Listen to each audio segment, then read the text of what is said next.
What time is it in Palm Springs? 7 o'clock. Okay.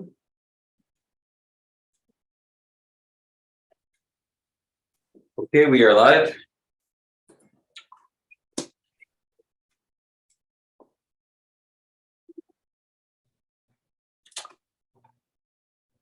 morning, everyone. I'd like to call the meeting to order and acknowledge that we're in Treaty 1 territory, the home and traditional lands of the Anishinaabe, Ojibwa, Innu, Cree, and Dakota peoples, and in the national homeland of the Red River Métis. Our drinking water comes from Shoal Lake 40 First Nation in Treaty 3 territory. I'll introduce the members of the panel. In the hearing room is Ms. Lori Davidson, and via Zoom is Mr. Richard Whitbread. My name is Stu McPherson. I'll be chairing the hearing. The secretary for today's hearing is Stephen Lunn, and representing the City of Winnipeg Assessment Taxation Department is Mr. Justin Mikulik. Excuse me. We'll be hearing applications for the revision of the assessment roll in accordance with the Municipal Assessment Act. The matters for which revision is requested have been described in each application. We'll limit discussion to those matters. The statements that are made at this hearing are sworn testimony. Anyone speaking to the matters must be sworn in. Please be advised that comparisons of assessments of properties are not considered evidence of market value by the Board of Revision. The Board of Revision is appointed annually by Council. It's independent of it and the City Administration. It makes its decisions on the basis of the evidence provided at this hearing and issues a written order that will be mailed to all parties as soon as possible. Please note the board's decisions with respect to an application may be appealed to the Manitoba Municipal Board if the matter pertains to assessed value or classification, or to the Court of King's Bench if the matter pertains to the application of exemptions from taxation. Should you wish to appeal, information on how to do so will be included with the board's order. With respect to the hearing process, I'll confirm the points of appeal with the property to be addressed with each applicant following the swearing in. We'll have the assessor's testimony followed by questions that the applicant may have, then the applicant's testimony followed by questions. Each side will have an opportunity to summarize if they so wish. Once all the evidence about an application has been brought forward, the applicant may leave and the process will repeat for each item on the docket today. The session will close after all the applications have been heard and the board will deliberate in private and make its decisions. You'll receive the board's decision by registered mail as soon as possible. Just as information, all public hearings are live streamed, recorded, and will be part of the public record. We'll be hearing items 1 through 8 on our docket today. Mr. Lund, would you please affirm the assessor and the applicant's testimony? Mr. Assessor, please state your full name. Justin Mikulik. Do you affirm that the evidence you're about to give at this hearing is the truth, the whole truth, and nothing but the truth? Yes. Thank you. Mr. Applicant, please state your full name. Henry DuPont. Do you affirm that the evidence you're about to give at this hearing is the truth, the whole truth, and nothing but the truth? Yes, I do. Thank you. Thank you. Before we begin, are there any preliminary issues on either party? Mr. DuPont, do you have any preliminary issues to deal with? No, I don't. Mr. Mikulik, are there any preliminary issues to deal with? No. No. Okay, thank you. Then we'll just proceed with the docket and we'll hear the items just as they are in order. So the first one we hear will be 707 Leela. So when you're ready, Mr. Assessor, we'll hear from you, please. Sorry, I just had a different order from what this was on the sheet. Was it not 106 lira? Did they send out a new one? I just, for my own sake on how I can keep a good flow here, because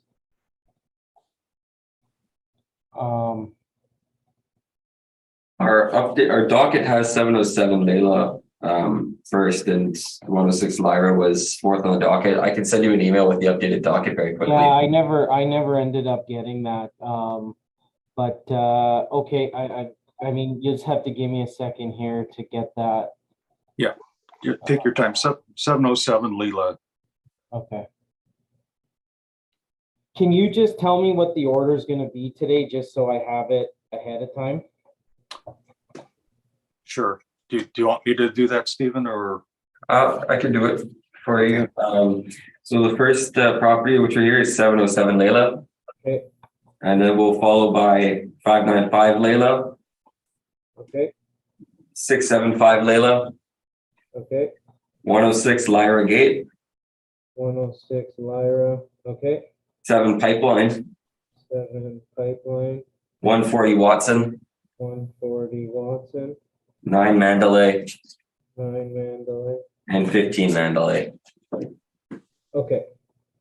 Okay, thank you.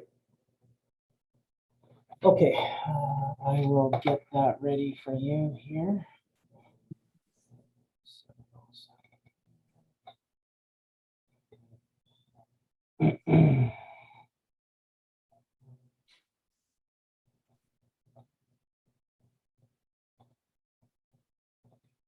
So the first file we got here is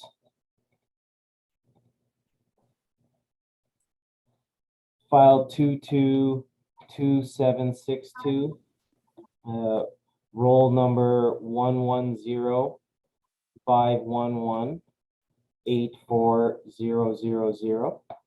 The roll year 2023, assessment 10.421 million, classification is 20T. We do have a recommendation here on this one to reduce the value to 8.480 million. Before you continue, Mr. Dupont, were you aware of this recommendation? Yes, I'm not accepting. Okay, thank you. Mr. Mikulik, you may proceed.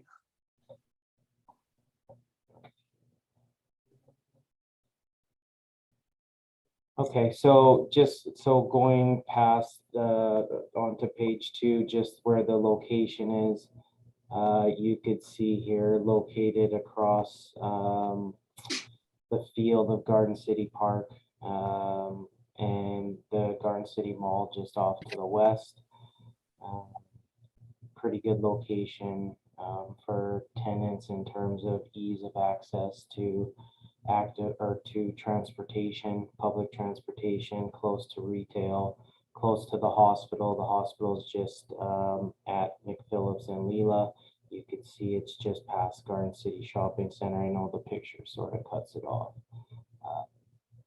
But as we scroll forward on to page 3, you could see our income value summary, which I had redone a workup for the property, so I'll just take you to page 8. I had came in at a net operating income of 419,769 after stabilizing the income statements with a model cap rate of 4.95%. So that gave us a value of 8.480 million. I had just provided some of the 2020 income statement here. You could see where they list all their line items. I had felt like we were too high on the income of the property. So as you could see where the model is coming in at for rents at 926 or 926,122 on page 3 for our effective gross income. When I did the stabilization, we were coming in at about 809,000. So that's where I got my rec from. And outside of that, I guess if we want to touch on cap rate, page 5, we have our city capitalization rates for multifamily. Some of you may have heard it already if you've been through some of our hearings, but they fall between 4.8 and 5.6% for the city of Winnipeg multifamily. That's the 20th to 80th percentiles. And on page 6, just the sales supporting the ranges of where those numbers are and where they fall. relative for our model. So you can see the various properties we have provided there on page 6. And yeah, so that's kind of where we're at on this one, and that's about all I have for my presentation today. Thank you. Mr. Dupont, questions for the assessor? Your page 8. So for the 2020 actual, you show 809 NOI, then your operations are 377. And can you go to page 10? That's where the financials are. So the revenues are 809 on page 10. But on page 11, the expenses, operating expenses are 400,000 and you're 377. So did you disallow something? Yeah, there was some line items that I would have removed, and I believe it was the plumbing. Just because when I looked back, it seemed like a little bit of an outlier. What did you remove? The plumbing is coming in at Oh, plumbing. 40,000 in 2020. And so I just, when looking back at the prior statements, I kind of felt that was a little bit high when stabilizing for coming up with the net income. Did you do that for the other years also? Yeah, Adjust the expenses? Yeah, like just looking back, just seeing kind of where, if there were any of those, like what we would maybe consider capital expenditures, I guess, adjusting that to bring it maybe more in line with a more stabilized value, in my opinion. So that's where we're at. On cap rates, you're page 6. Okay, yep. Now for 2390 McPhillips, are you aware whether the rents of that property were below market at the time of sale? No, I don't know if they were or not. Some 100 St. Mary's, are you aware whether the property had very low maintenance at the time of sale? It was in rough shape. Do you have any of the financial statement to indicate that? I am not sure. This was put, I mean, we've gone through this cap rate evidence. We know how this was put together through another member in our department. So I'll trust that Matt had did the stabilizations on the income and including these properties. So in terms of these type of issues that you talk about, I can't really speak to it because I'm not sure. Would you agree that some 100 St. Mary's is an outlier, 3.6%? I would say it probably supports the lowest end. I still have yet to see a property come in at that we have for our model. So it's probably the 100th percentile or 0 percentile, I guess, if you want to look at it that way. No, the cap rates that you show for the market, do they support 4.95 or they actually support higher? Where's that here?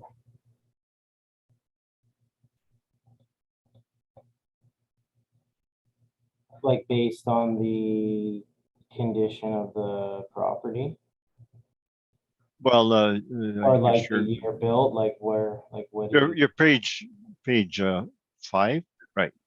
So the multifamily, you have it 4.8 to 5.6. Most of your cap rates. And then the brokers, the Colliers 5 to 6, CBRE, the high rise 5 to 5.5, low rise 5 to 6 for Colliers, 5 to 5.75 for Cushman, And then CBRE 5.25 to 5.75. So when these market reports indicate there's virtually nothing under 5%. Well, I would say it still supports where our model is, though. I mean, if we're looking at against the city of Winnipeg, it's within that, I guess, standard distribution range, so. And the would say property is it's built what year? 1984. So shouldn't Or it be in, 87. Sorry, 87. so shouldn't it be in the middle, those cap rates? It's not a new property. It should be in the middle between 5 and 6. Subjective, I guess. It's all questions I have. Thank you. I have a rebuttal report on cap Well, rate. Yeah, we'll deal with the questions first, and then we'll hear the rebuttal. So, Okay. Ms. Davidson, questions for the I have no questions, thank you. Mr. Whitbread, any questions? I'm sorry. Yes, I do. Justin, did you visit this property?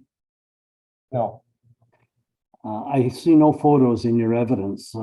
So you don't really know what shape the building is in, hey? no, I don't have the current state. Do you have any information about upgrades to the building? I believe I looked for that, but couldn't find any information. Okay. And so you're at pretty much the low end of the cap rate for a building that's 35 years old, as I read it. Is that correct? Sure. Okay. Thank you. No further questions. Thank you. Just clarification, your recommendation is based on the actuals. You've actually stabilized by removing some or adjusting some items, but it's on the stabilized actuals, and then you've used the model-driven cap rate. Is that correct? Yes. Okay, thank you. Thank you. Mr. DuPont, you have some rebuttal?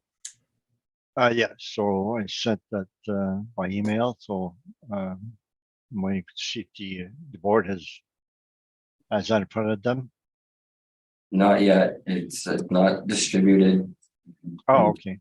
It's not distributed until you introduce it. Oh. Okay, so I have a rebuttal to the assessor cap rates.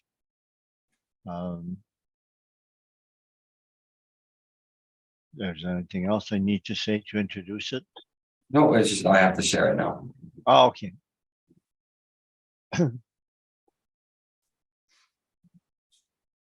It should be there in the folder for you. Titled all this rebuttal of the city. And then just allow me to share that with our assessor.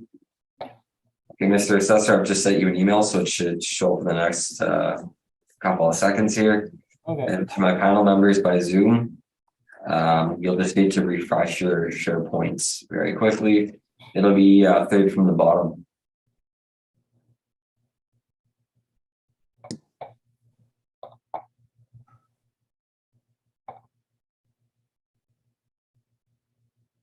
And if you could let me know when you have it. I have it.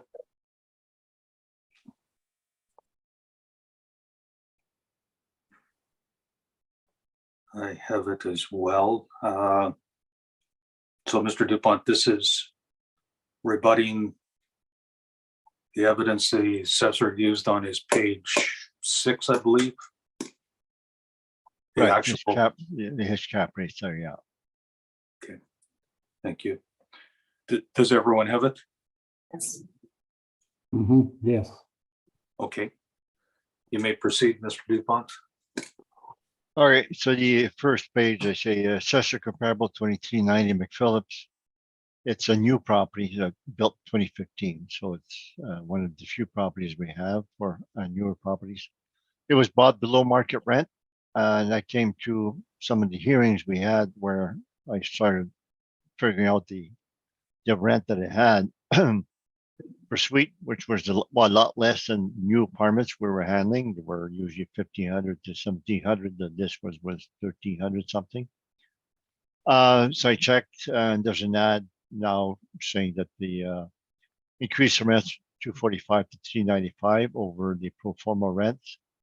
We redid the cap rate, and we used CMHC rents. We did not use the ad rents because that's after reference date. We use CMHC vacancy for apartments built after 2005. The CMHC rents are higher than a pro forma by $104 for a 1-bedroom, $184 for 2 bedrooms, and which is much less than the present rents, which were up to almost 400 per suite. And that indicates a cap rate 5.59. So I redid the cap rate on the following page. So I guess I have to rotate the view. So line one, the property had 3 years of actual financials because it was built in 2015. So it was sold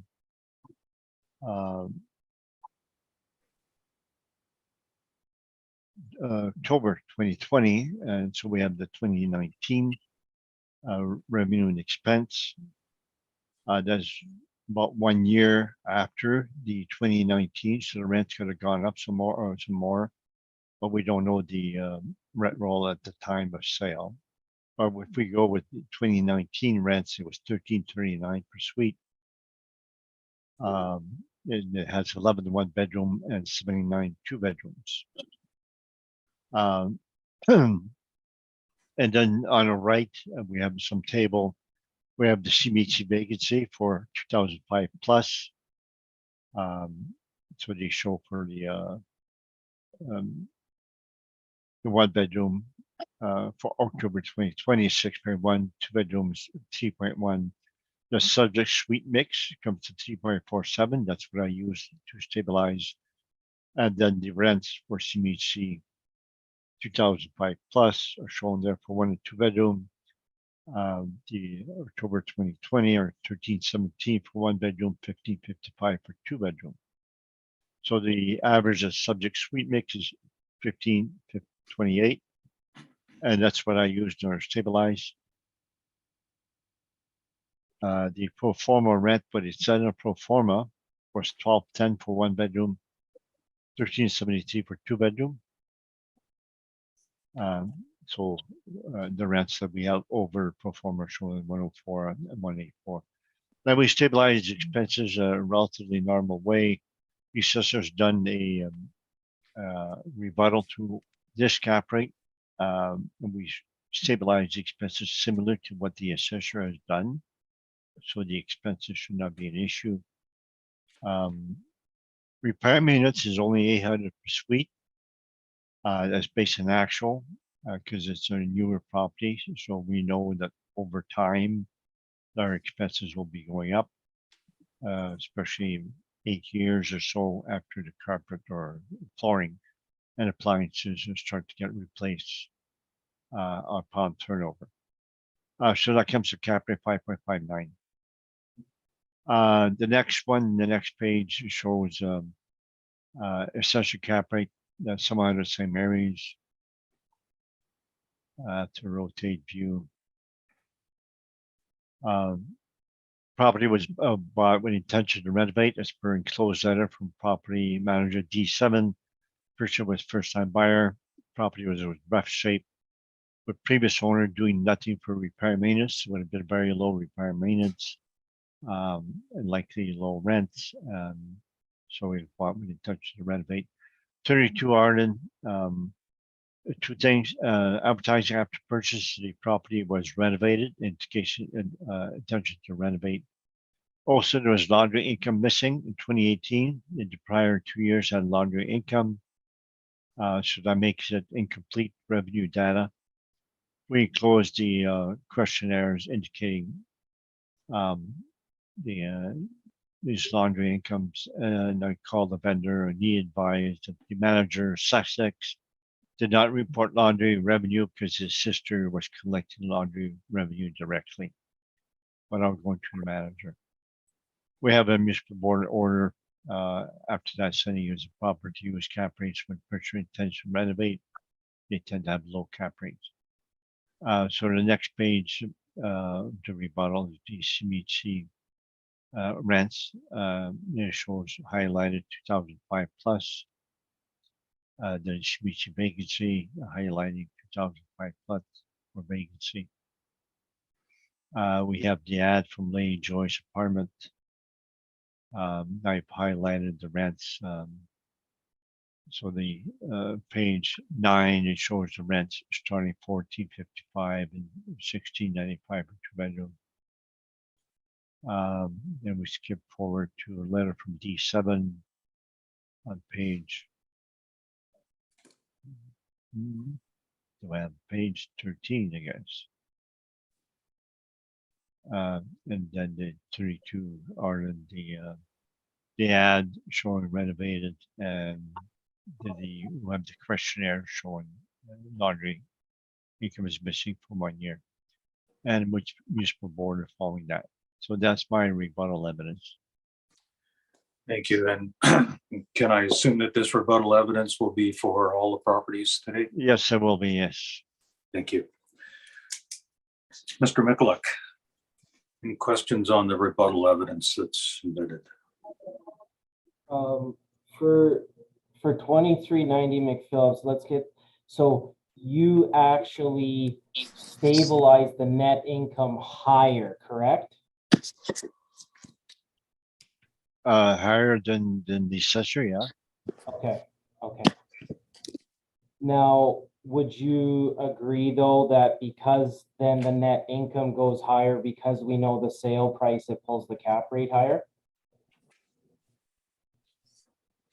Because the sale price, what? Because you know the sale price, is it a benefit to have a higher net operating income? Because it'll allow Yeah, a higher cap rate? higher NOI causes a higher cap Okay. rate. Yeah. Okay, okay.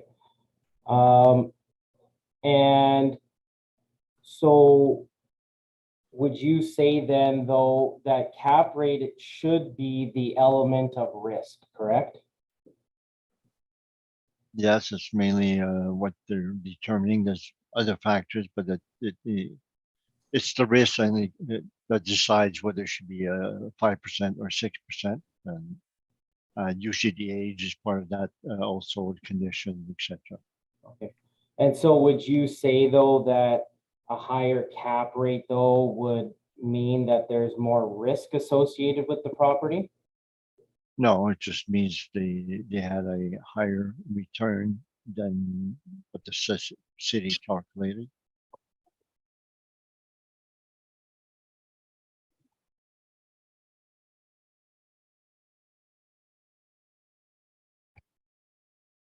These pictures of Lady Joyce and the rents, like what time frame is that from? On page 8 and 9? And like, is that current today or was that from the sale? That was the when it was printed, November 15th. 2022? Yes. Okay.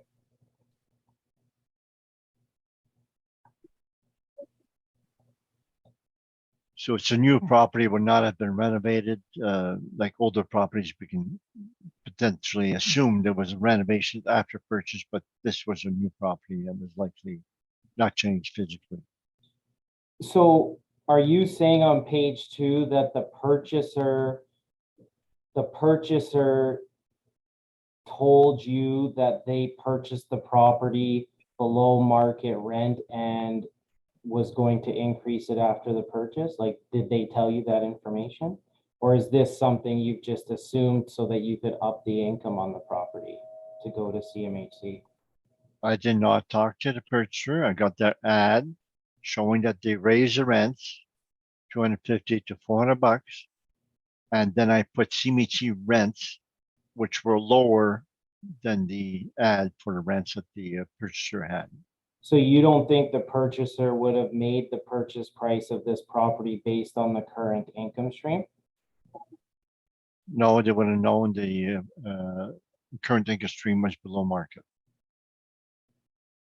And the actual financial statements that we have on hand is for rents that are below market because they're lower in CMHC and because they're lower than the current asking rents. Those are all the questions. Thank you.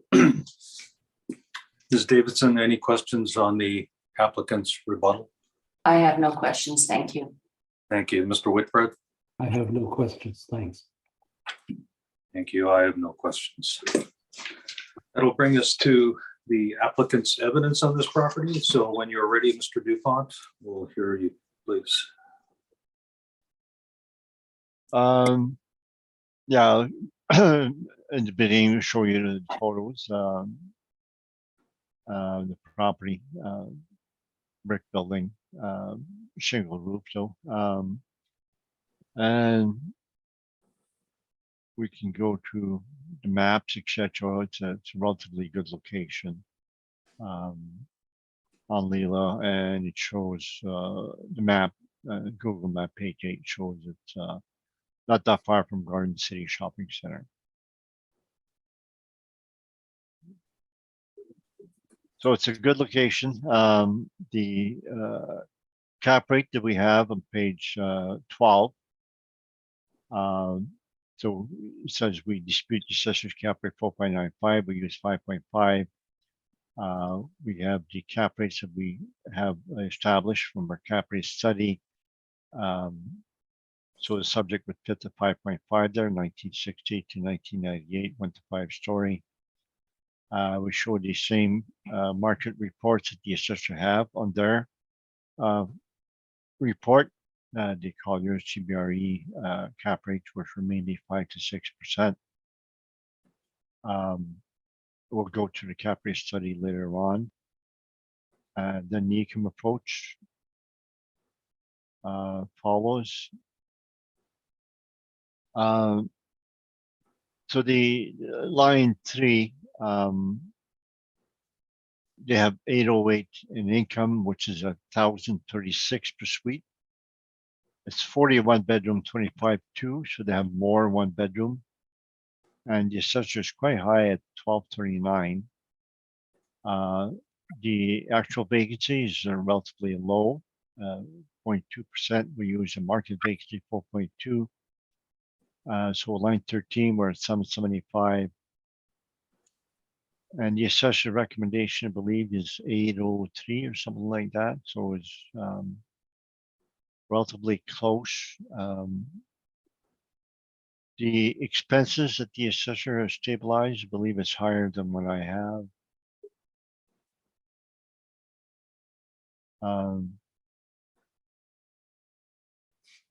I lost his report. Nevertheless, I believe the expenses were he's higher than we are. So our net income is 392. So the cap rate becomes the main difference between the assessor recommendation and ourselves, as well as a little bit difference in rents. I believe we're something like 30,000 off in rent. So that would be my submission. Thank you.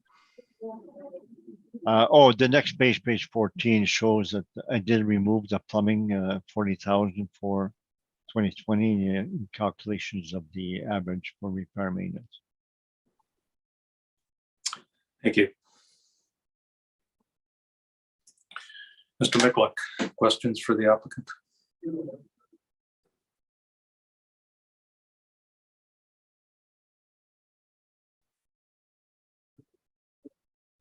Oh, you might be on mute, Mr. Michalak. No, I'm just still looking through here.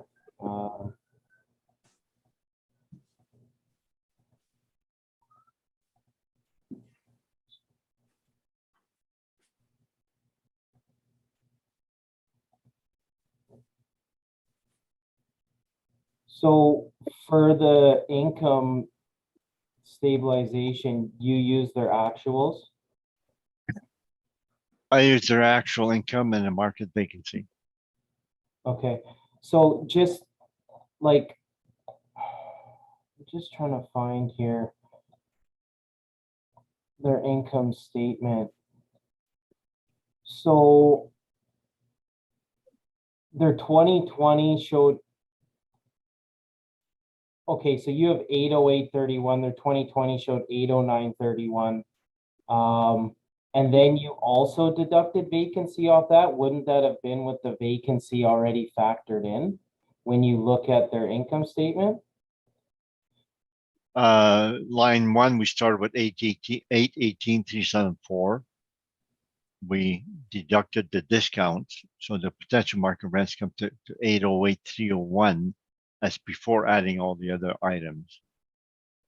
So the reason we're 1,000 off because you're going with the total revenues after all the other revenues and discounts. And we, line 13, we show that as 808,177. We exclude interest earned. So when you stabilize, do you just average out 2017 to 2020? Is that how you, because I'm just looking at their actual statements and I just feel like vacancies getting double counted a little bit here.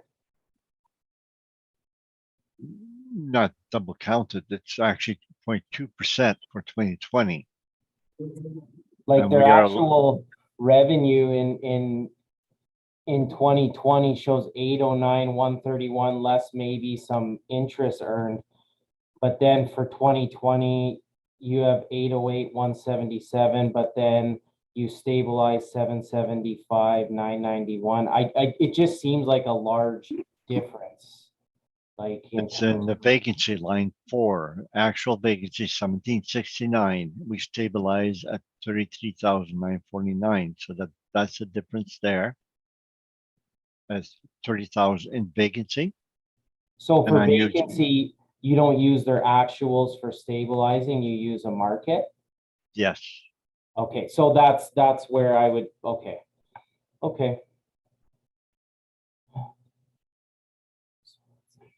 I mean, that's where I could sort of see how we come up to a difference of net operating income. Yes, that's the bottom line. that's the main difference, EGI, and your expense is 389 AC and mine's 383. So But you the, have a higher expense than I do. but the final NOI number would be relatively close. This is just kind of where the gap would be in terms of why I'm seeing such a difference in income between me and you.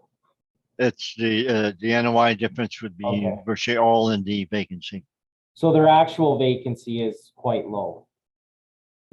Yes, and we should not be stabilizing at an actual really low vacancy. So that we should always plug in a market vacancy going forward. With the purchaser expect to have low vacancy going forward also. So I believe that when the vacancy is low, we use a market vacancy. So do you think though, being that there is low vacancy in the property itself, that would lessen some of the risk of the cap rate? That there's high demand? No, usually we don't adjust the cap rate due to vacancy.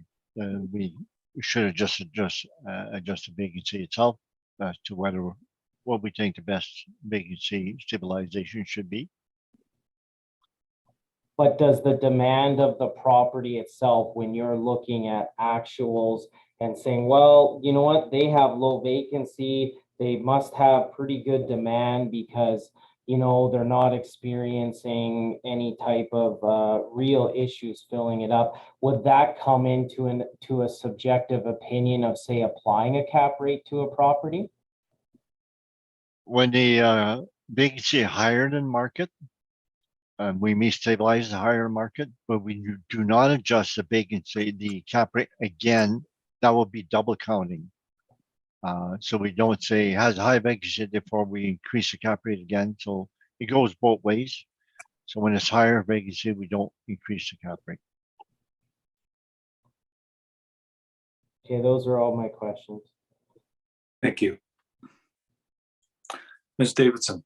Question? I'm just wondering if you had inspected the interior of this apartment. No, it did not. No, I believe there's photos inside the addendum. Okay, thank you. That was all my questions. Thank you. Mr. Whitbread? Yes. How much weight do you place on age and condition of the building versus the location and other impacts, Mr. Dupont? When you're determining your cap rate? For the cap rate. Yes, sorry. The condition, we rarely change the cap rate due to condition, except when we're doing a budget housing from social housing from MHRC or anything like that.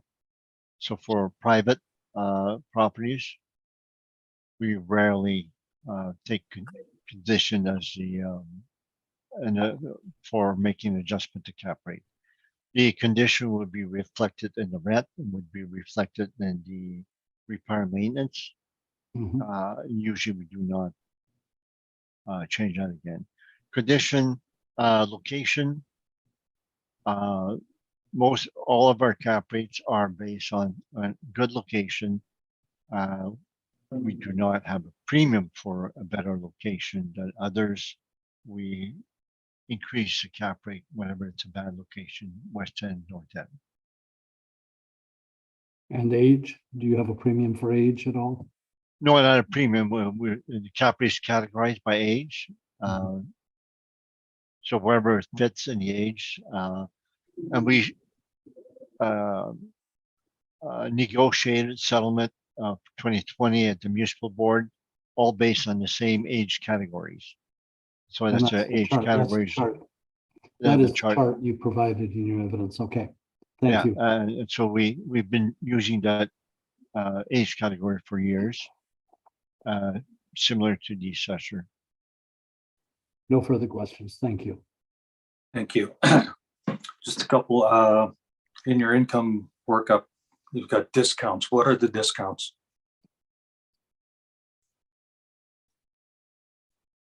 That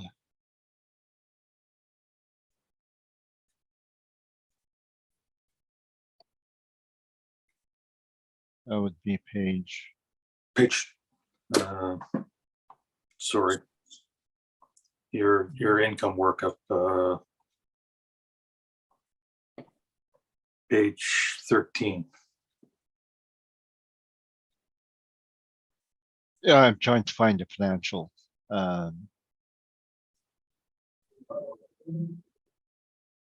It says there's two types. One is tenant rent adjustments, one is rental incentives. So it would not be caretaker. That's so it would be what they're offering to rent, so the incentive to the market. So the municipal board decided a long time ago that we should allow for discounts, and we've always been allowing for discounts to arrive at our rent. And would that have any effect on the vacancy rate? Yes, usually the owners will give a discount when the market is not ready to pay that rent to make it. So the more discount you give, the less vacancy you would have. They're related to the vacancy. And your cap rate of 5.5% on page 12 in this age range, it's 5.25. So you've added a 0.25 premium somewhere or an adjustment. Is that correct? No, this subject is not a high rise. So I think you're looking at high rises. The chart that I have the age group, 60 Right. to 98, 1 to 5 story is 5.5. 1980 to 98, 6+ stories is 5 Oh, and a I'm quarter. sorry. Yep. Yeah, so I the, thought because you had highlighted it there that that's the one you were relying upon. oh, no, it's, Yeah. that's, it's an automatic thing in our spreadsheet. I should maybe change that so not to confuse people. Okay. And what do you consider to be a high rise? Did you say 6 stories plus? Yes.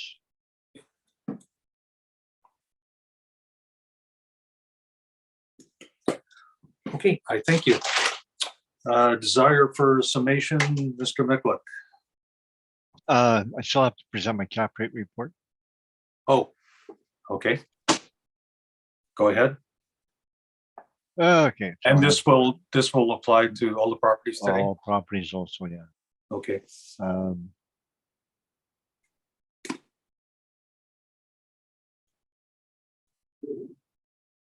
We'll just give everyone a moment to get to that.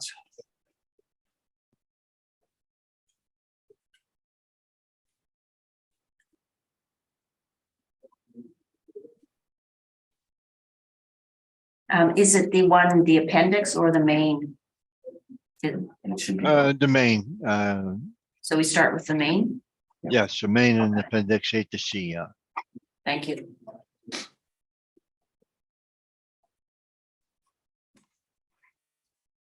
So that's at the bottom of our SharePoint, Mr. Lund, is that correct? That is correct. Thank you. Is everyone Yes. on that cap rate study? Yes, thank you. When you're ready, Mr. Dupont. Okay, so we give some statistics of the market at the beginning. And then page 5, it shows the comparison to previous cycle, 2020 to 2022. So it shows the age groups. We have same age groups. While we settle those cap rates going to the municipal board. So a lot of properties we come here today have been gone to the municipal board. Those were the cap rates we have, and we've come to the same conclusions for 2023 as the 2020 cap rate settlements. So their subject would be 1960 and 98 went to 5 stories. We settle at 5.5. We were at 6% at the board of revision, but we settled 5.5.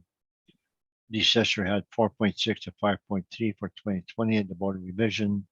And there again, the settled 5.5. If you see page 5, the assessor had for virtually every age group, they had some the 4 range cap rates, 4.2 as low 4.2. They were all settled at 5.25 or higher. So all their 4 type cap rates were not used for settlement for 2020. Page 6, we have 10 comparables. We have 2390 McPhillips is one of our comparables also. We had calculated at 5%. That was before we did the rebuttal. So we found out after that the market rents were below market rent. We recalculated cap rate to 5.59. Then we have comparables for the rest of the properties. So we have the 10 comparables showing what we have. So then, so our summary shows page 7.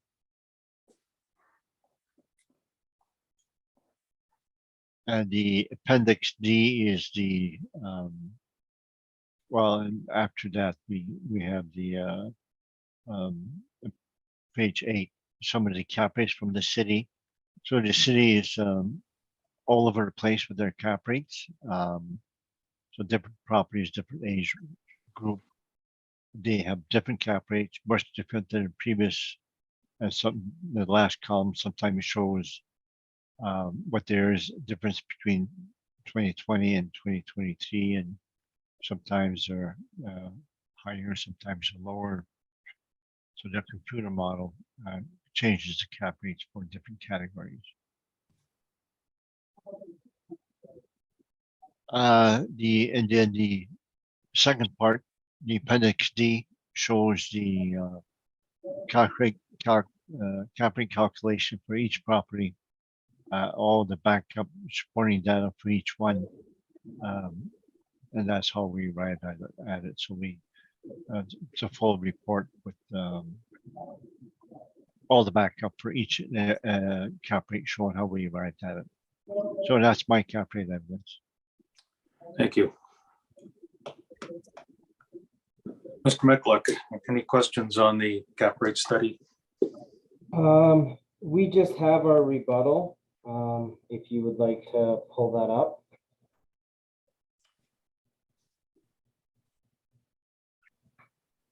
Well, let's deal with the questions first.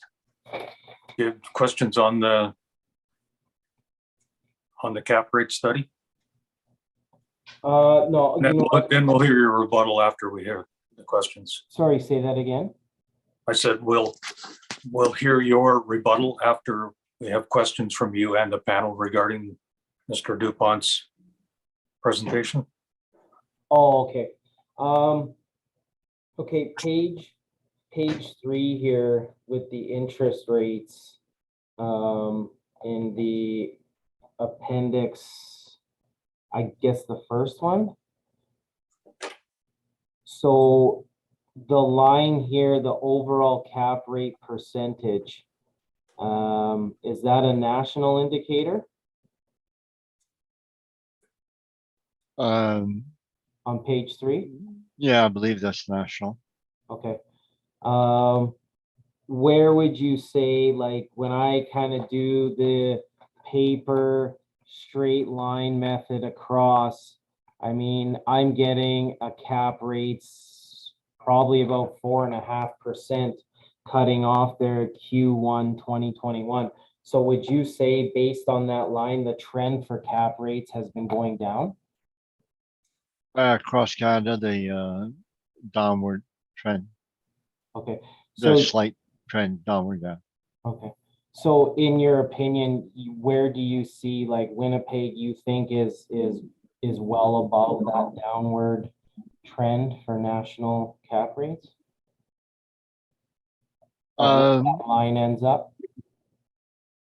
Colliers, this is a Colliers report, national report. Do you also do a report for Winnipeg, and Colliers cap rate are shown in your brief as well as mine, and they have 5 to 6% for both periods, 2020 appeal period and the 2023 appeal period. Okay, no, this one here says source is from Altus Group, the overall cap rate percent on that chart.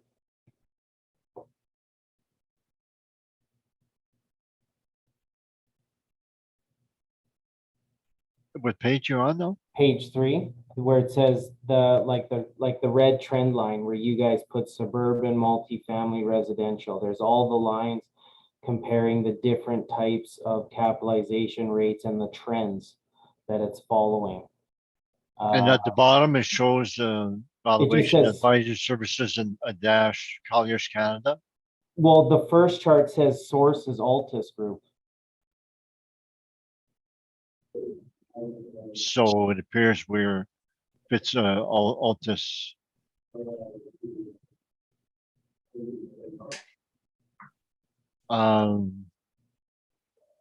Where does it say source?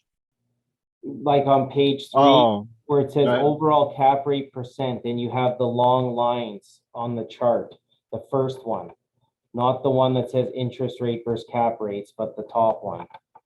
And you could see how the line has slowly been decreasing from, I guess it starts in 2005 and goes to Q1 2021, where it ends up probably around 4.5%. So The top of page C, as stated in a June 2009 article, cap rates, real estate, etc. And so it doesn't matter whether it's Altus or Colliers, it's a national rate. okay. And Colliers has stated the cap rates are 5 to 6% for both the 2018 valuation date and the 2021 valuation date. So they showed no change.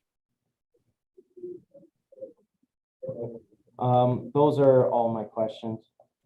Thank you. Ms. Davidson, any questions on? Sorry, yes, I just had a quick question. In terms of these reports, which, you know, I have heard your presentation before, for the ones for Colliers, CBRE, et cetera, versus the city of Winnipeg's cap rate studies, where we see the summary that's included in their presentation. Does the city have more samples within it, like actual properties, versus are yours restricted to the ones that you manage and the ones that are publicly reported? So the sample size used for determining this and trending with this is greater within the city of Winnipeg versus with Collier, CBRE, Cushman, et cetera. Like your sample size is smaller, yes, or? Oh, my sample size is like, I have 10 comparables. You're saying the. No, I meant Collier- in terms of your market reports where you come up with the high versus a low, and the city has their high versus low for various categories of property. Like, are you restricted in doing your market analysis to the properties that you manage or that you have access to versus the city, which has access to properties that all of whom are assessed within the city of Winnipeg? I'm just trying to get at, do you have a much smaller size when you're doing your trending to come up with your cap rates versus what the city has, or is it the same? My final conclusion is based on those 10 cap rate comparables, and the assessor has only 5 or so in his reports. When we go to the municipal board, it's strictly based on comparables. The market reports from Collier CBRE are more like a background information, their support. It shows where they are. And if we have arguments on certain things, it's good for the board to have the support of these independents, 5 to 6, but they don't show how they arrive at their cap rate. So proper valuation would have actual cap rate calculations. Yeah, okay. So we're not restricted to property that we have appeals on. We don't manage properties as such. We will try to get. We have all the sales, and we research, try to get our as much as we can. The Appendix D, the first cap rate 2390 McPhillips, is from the pro forma put out by the broker. That's what we had relied upon. And then we got financial statements that the assessor gave in rebuttal. And then now we use that on our recalculated, so that we get our information as much as possible from wherever we can, not necessarily just the properties we have under appeal. Yeah, okay, We have to go chasing data. It's very hard to get cap rate data. We have to go chasing data. right. Yeah, that was essentially my question. So I think that answered it. I wasn't talking specifically about the specific comparables that were chosen, but the larger approach. But I think you actually answered that. So thank you. Thank you. Mr. Whitbread. I have no questions. Thank you. And I just wanted clarification. Your statement is that there's really been no compression of the cap rates from the 2020 to 2023 cycle. Is that correct? No, I'm saying Colliers said that no compression.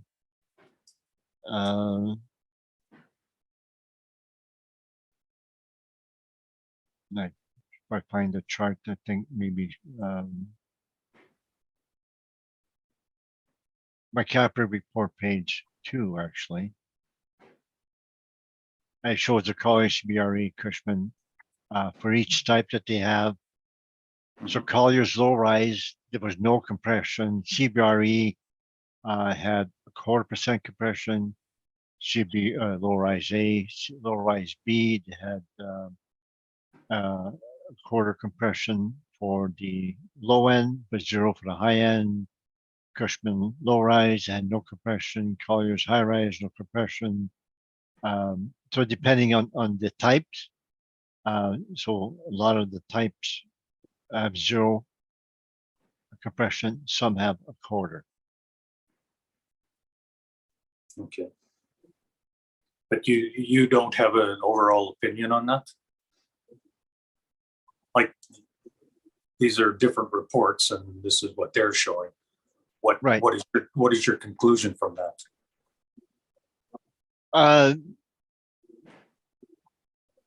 We end up having no compression between the 2020 settled cap rates and our 2023 cap rates. We show the market reports. Some of them have.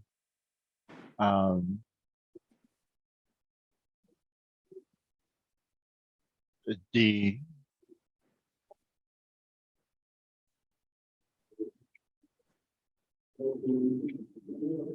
so they're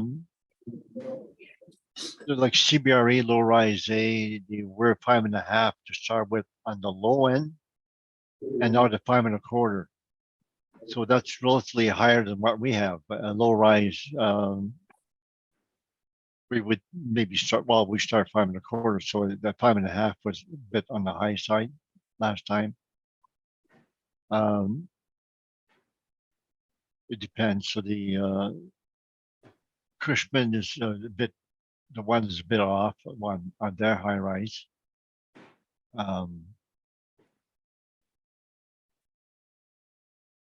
Everybody else for 2021 first quarter starts at 5, except Cushman, the last one in that list for high rise.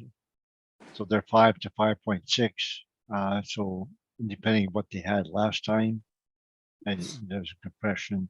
CBRE had a compression for low rise B, but they were 5.75 last time around. We were not that high. So their compression is mainly because they were higher than we were last time around. So when you take all the factors into consideration, we come to our conclusion, no compression. Okay, thank you. Mr. Michalek, you had some rebuttal that you wanted to present? Yes. So if you want to bring that out.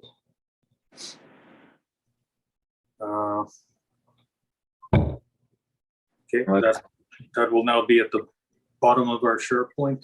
Yes, that will be, it's titled Rebuttal to 2023 Altus Cap Rate Study. Mr. Dupont shared it to you by email. If you can let me know if you have that. Oh.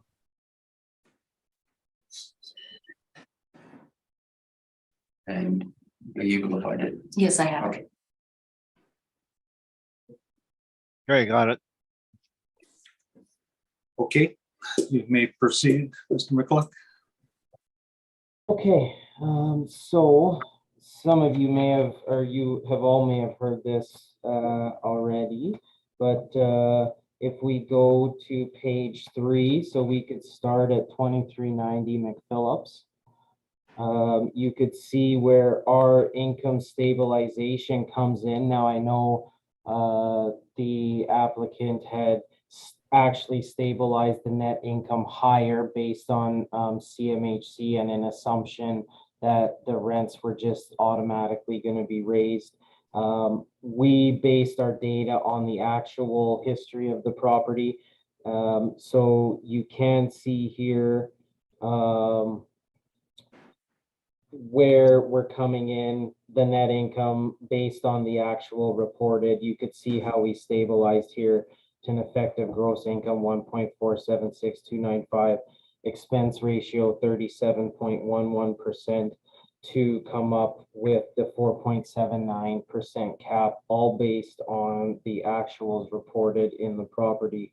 Now, just some notes here also regarding this property.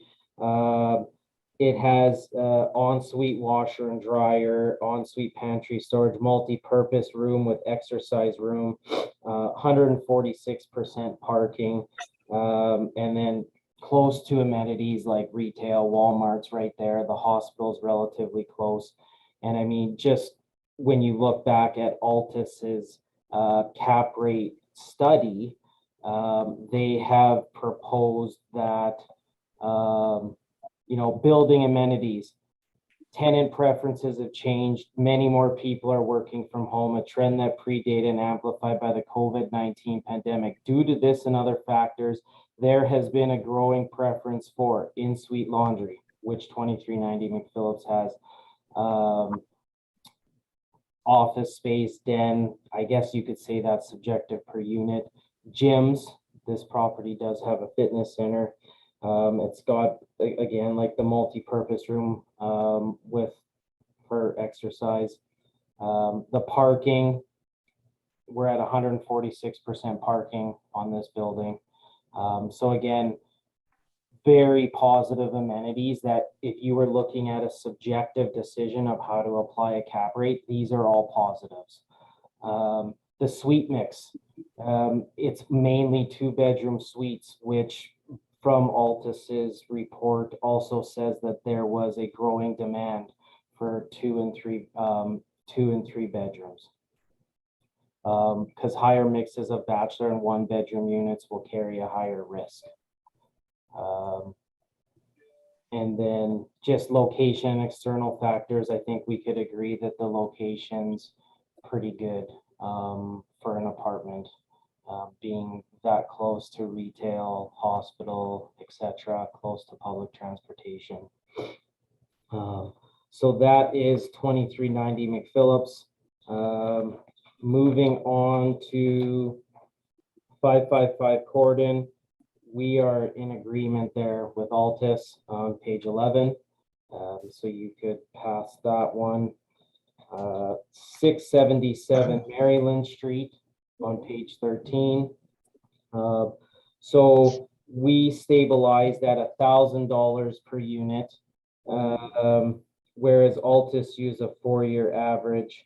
And we use the figures more recent to the time of sale. So Altus is stabilized is $885 per suite.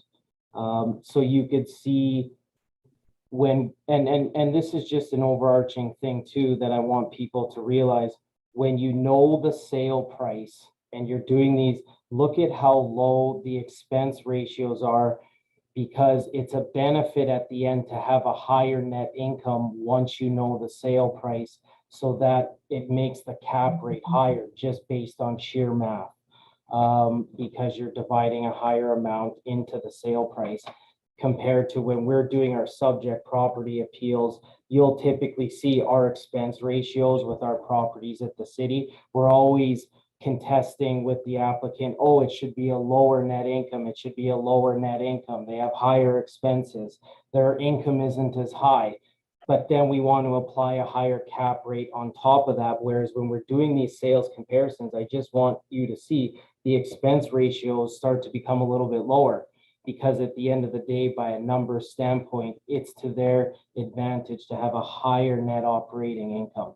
So when we're stabilizing these numbers, we are just basing it on actuals, which you could see that we did with 677 Maryland, stabilizing at $1,000 per unit R&M instead of the $885 per unit R&M that was used by Altus. Scrolling on to page 15. So again, 210 St. Mary's.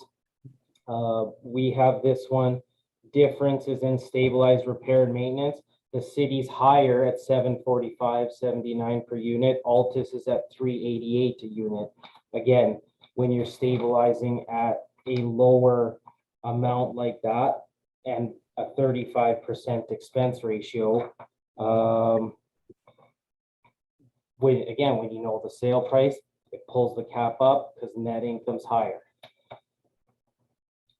512 Balmoral, page 17. We have it as unusable in line 32. The purchaser indicated that the purchase price was not based on the net operating income. If you turn to page 18 and you go to line item 32, it does say they purchased the property not on the net operating income. Again, that maybe is subjective. The applicant might say otherwise. I mean, not for nothing, the stabilized repair and maintenance, again, we're at 800 per unit. Altus is at 432 per unit. Again, significantly lower. And then so you could see where the difference gets pulled up again. Net income's a little higher from the applicant, pulls the cap rate up. Page 21, 215 La Vérendrye. So Altus was at 5.74%. We're at 5.01%. Again, difference in stabilized repair and maintenance.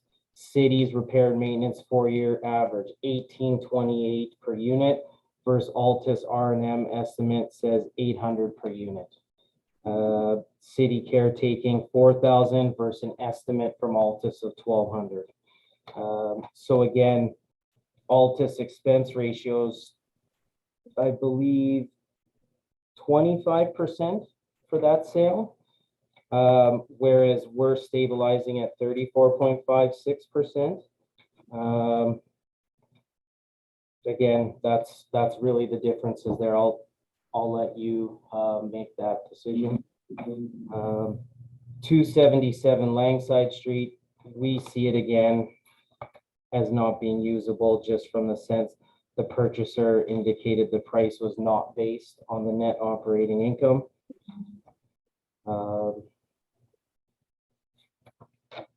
And if we go to 333 Ward, we're undisputed there. City and Altus have similar stabilizations. 718 Beach, page 29. So again, difference in stabilized repair and maintenance long-term. So we stabilized again at $1,000 per unit versus Altus was at 500 per unit. The city water we used at 46.91 in 2016 and Altus 39.52 as an average. So for this property, the owner pays for tenant water as per the income and expense mailer declarations. And then the purchaser, you could see here on page, on the sales questionnaire, if you go to page 32, you could see that they base the purchase price on a cap rate of 4.5% that they declared to us. We still ended up stabilizing slightly higher. If you do look at page 30, we did do an R&M and utilities extended analysis. So for 2017 and 2018, you could see the R&M per unit varied quite widely. So when we kind of went and looked forward at the future mailers that did come to us, you could see where the R&M per unit was being reported in 2019, 2020, and 2021. And then you could see the utilities that were reported, like 2017, a total of $62.13 for utilities, and that's $62.13. So you could see where that is probably not right, really, like $62 for utilities for an entire building, that's not right. So when we look at the extended analysis there regarding the utilities, you get the $69.18, as you could see with the numbers from 2018, 2019, 2020, and 2021. So we came up with a stabilized cap of 5.04% for 718 Beach. And just one more with 100 Southview. I don't know how many of you are familiar, but it's actually, they are townhouses. So they're not typical of regular apartments. They have attached garages to them and basements. We don't, and we just see it as unusable because there's no available income and expense mailers prior to the sale in 2016. So we can't really conduct a full analysis on that one. And it's outside of the scope today specifically of the type of properties that we're appealing. So that would be everything for my cap rate. Thank you.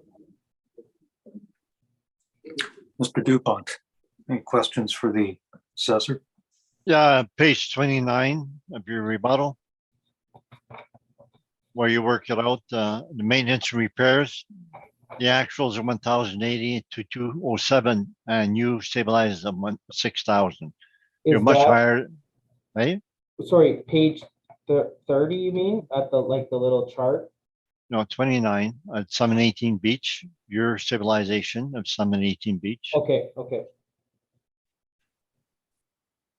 Yeah, so that's where on page 30, we did the R&M utilities extended analysis.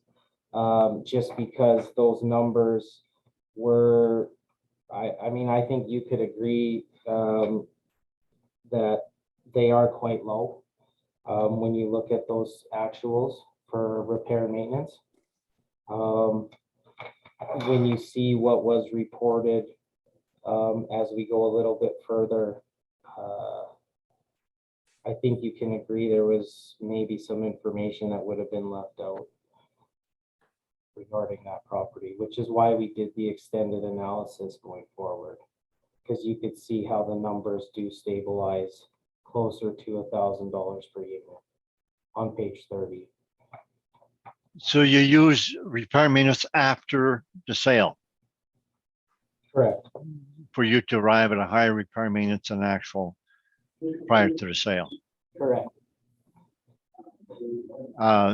So then you're saying Altus will do a certain way because it's to their advantage to have lower expenses for a cap rate, but you're doing the reverse here. Maintenance and repairs at actual 1,000 and 2,200, and you stabilize at 6,000. So isn't your cap rate skewed by the fact you're using much higher expenses than actual?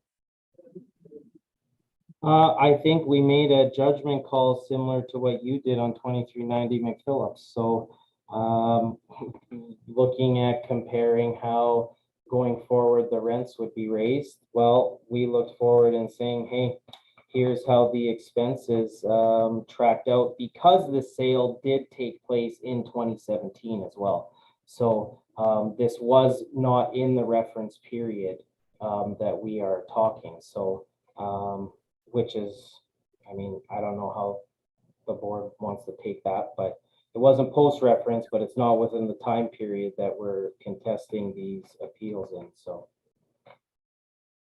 So you're saying that using data after the sale is not something a purchaser would know, right? So that it's relatively improper to use. A purchaser might have an idea what they're gonna do based after looking, like if a purchaser looked at it and said, oh, my repair and maintenance is only $66 per unit. Like, I think they're probably gonna have an idea of being like, well, no, that's probably not reality. I think you could agree on that. I stabilize as much as possible based on site-specific historical.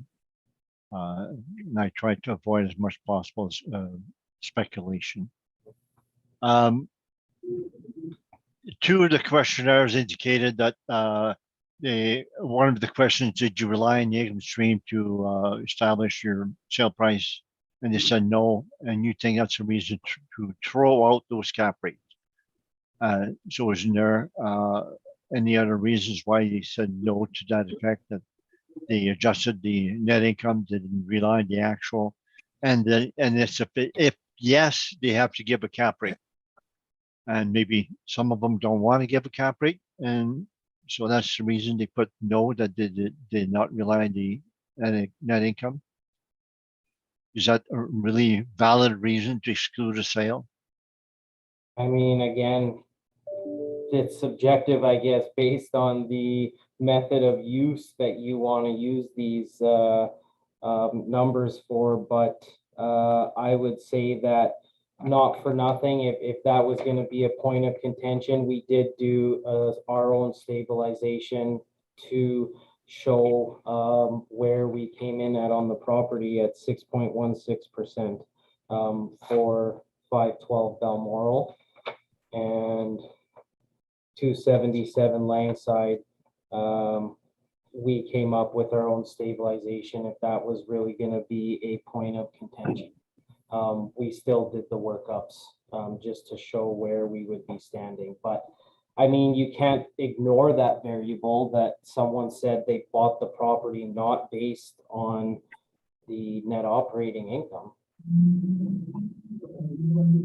Your page 3, 2390 McPhillips. The stabilized expenses are 547,907 versus mine, and my rebuttal is 552. So would you agree that we're pretty much the same on the stabilized expense? Let me just bring up yours for a second. Okay, so you stabilized at 33.8%. I don't care about the percentage. I stabilized 552,000 and you stabilize at 547,000, 548,000. Okay, And I'm just saying, you agree that we're similar expenses. And the main difference that we have in our cap rate calculations would be in the rent. correct. Now, you went on about all the features that property has on suite washer and dryers and multi-purpose room and 146 parking. So that makes it the superior properties. So if you have 4.79 for new properties, but all the features, modern properties, that would indicate a higher cap rate for other properties that don't have those features. Would it not? I would think that for new builds, I think that it would set the standard for newer properties in terms of having a 4.8% cap rate. I'm not sure what your arguments was with the ensuite washer and all the features it has. It has superior features. Well, I I would mean, just property say, with less features, which should have a higher cap rate, would it not? well, I'm looking at what you, Altus, has said about factors affecting capitalization rates. So I'm just saying, like, you guys talk about that in your study, that those type of things would affect capitalization rates. There's a demand for those type of amenities. So I mean, I'm just trying to say, like, we're coming at a 4.8%, which is on the lower end of our model spectrum. We could agree with that at the 20th percentile, but I mean, when we want to talk about risk associated with cap rate, we could say that, you know, this property maybe wouldn't carry as much risk because it has more premium elements in the newer build category, in like the newer build range, we could say. Because that's what we would be using 2390 McPhillips for, is comparing it with other new builds when we're having these new build discussions. It's all questions I have. Thank you. Ms. Davidson. I have Questions no for- questions. I have no questions. Thank you. Thank you. Mr. Whitbread, I have no questions. and I have no questions. So desire for a summation, Mr. Assessor? No, I think I'm okay. Thank you. Thank you. Mr. Dupont, some summation, desire? No, thanks. Okay, thank you. I think at this point, we've done the first property, and a lot of what we covered is going to carry over to the remainder of the docket as far as rebuttal and cap rate study and things of that sort. So I think at this point, we should have a short break, and then we'll return for the remainder of the properties. So it's almost 10:30. Let's come back at 22. Okay. Thank you. Mr. Lund, Okay. if you would do that, please, and put us in recess.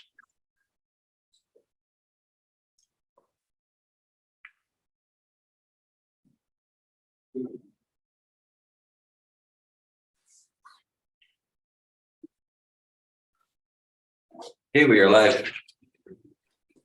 Thank you. I will call the meeting back to order. We've dealt with the first item on our docket. We do have 7 more that we have to deal with. And I think most of the issues have been covered on the first property. So if we can limit our discussion to where we're in disagreement, I think primarily on net operating incomes and cap rates, if I can predict that, but anything specific that we can deal with, let's limit the discussion to that if we can. So moving on to item number 2, which is 595 Leela. So Mr. Assessor, when you're ready, we'll hear from you, please. So this is file number 22-2665, roll number 110-507-83000. The roll year 2023, assessed value 6.321 million. You could see we got a 1 building, 3 stories, built in 1987, 44 suites. Correct that, 45, it should be 45 suites, not 44 suites. 63 outdoor parking. Going to page 2, 595 Leela, so very close in proximity to the previous one we had spoken of 707, just down the street. So same area, close in proximity to Garden City Mall, the Garden City Park fields there, the hospital, public transportation. Going to page 3, we have our income value summary. So you could see here where our net operating income falls in at 306,565, 49.26 expense ratio, cap rate 4.85.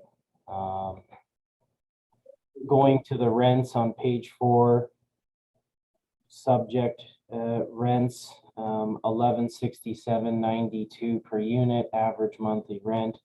And then I had brought forward other comparable properties, similar size, close to similar suite mix. And you could see where our rents fall in line compared to the subjects. The range from 1143 per unit up to 1271 per unit. Our subjects at 1167.92. So from an income perspective, we feel that we're pretty good from that range. Cap rates we spoke about already. I had just here on page 8. So I had found just on their website, you could see that the exterior of the building does look a little bit more modern, like it did have work done to it. I couldn't find actual permits regarding the work, but you could see there was like the exterior is in pretty good shape. And you could see, I mean, I know the pictures are small, but the suites are in relatively decent shape. It is a 55 plus building. And you could see here the details say 55 plus building, 3-story with elevator, in-suite laundry, senior activities, social room, newly renovated spacious suites, and some loft units. So you could see that there is like they are more modern. And then there's some of the income and expense mailers I had included just on their reporting. You could see the maintenance and repair for December 31st, 2020 was 137,686. So you could see like that is on the higher end, considering the state of the building looks like it's in pretty good shape. So when you show the line items here, like there was some line items I know on page, where is it? On page 12, they do have like carpet and flooring replacement, 54,000. So, you know, that's probably something where that expense is more of a one-time item. So that's bringing up the repair and maintenance a little bit higher. Now, when you look at the 2019 net operating income, as you could see on page 9, the net operating income in 2019 comes in at 305,493. 2020 went down by close to 50,000, but like I had said, just with pointing out that they had some capital expenditures in that figure with the carpet and flooring replacement.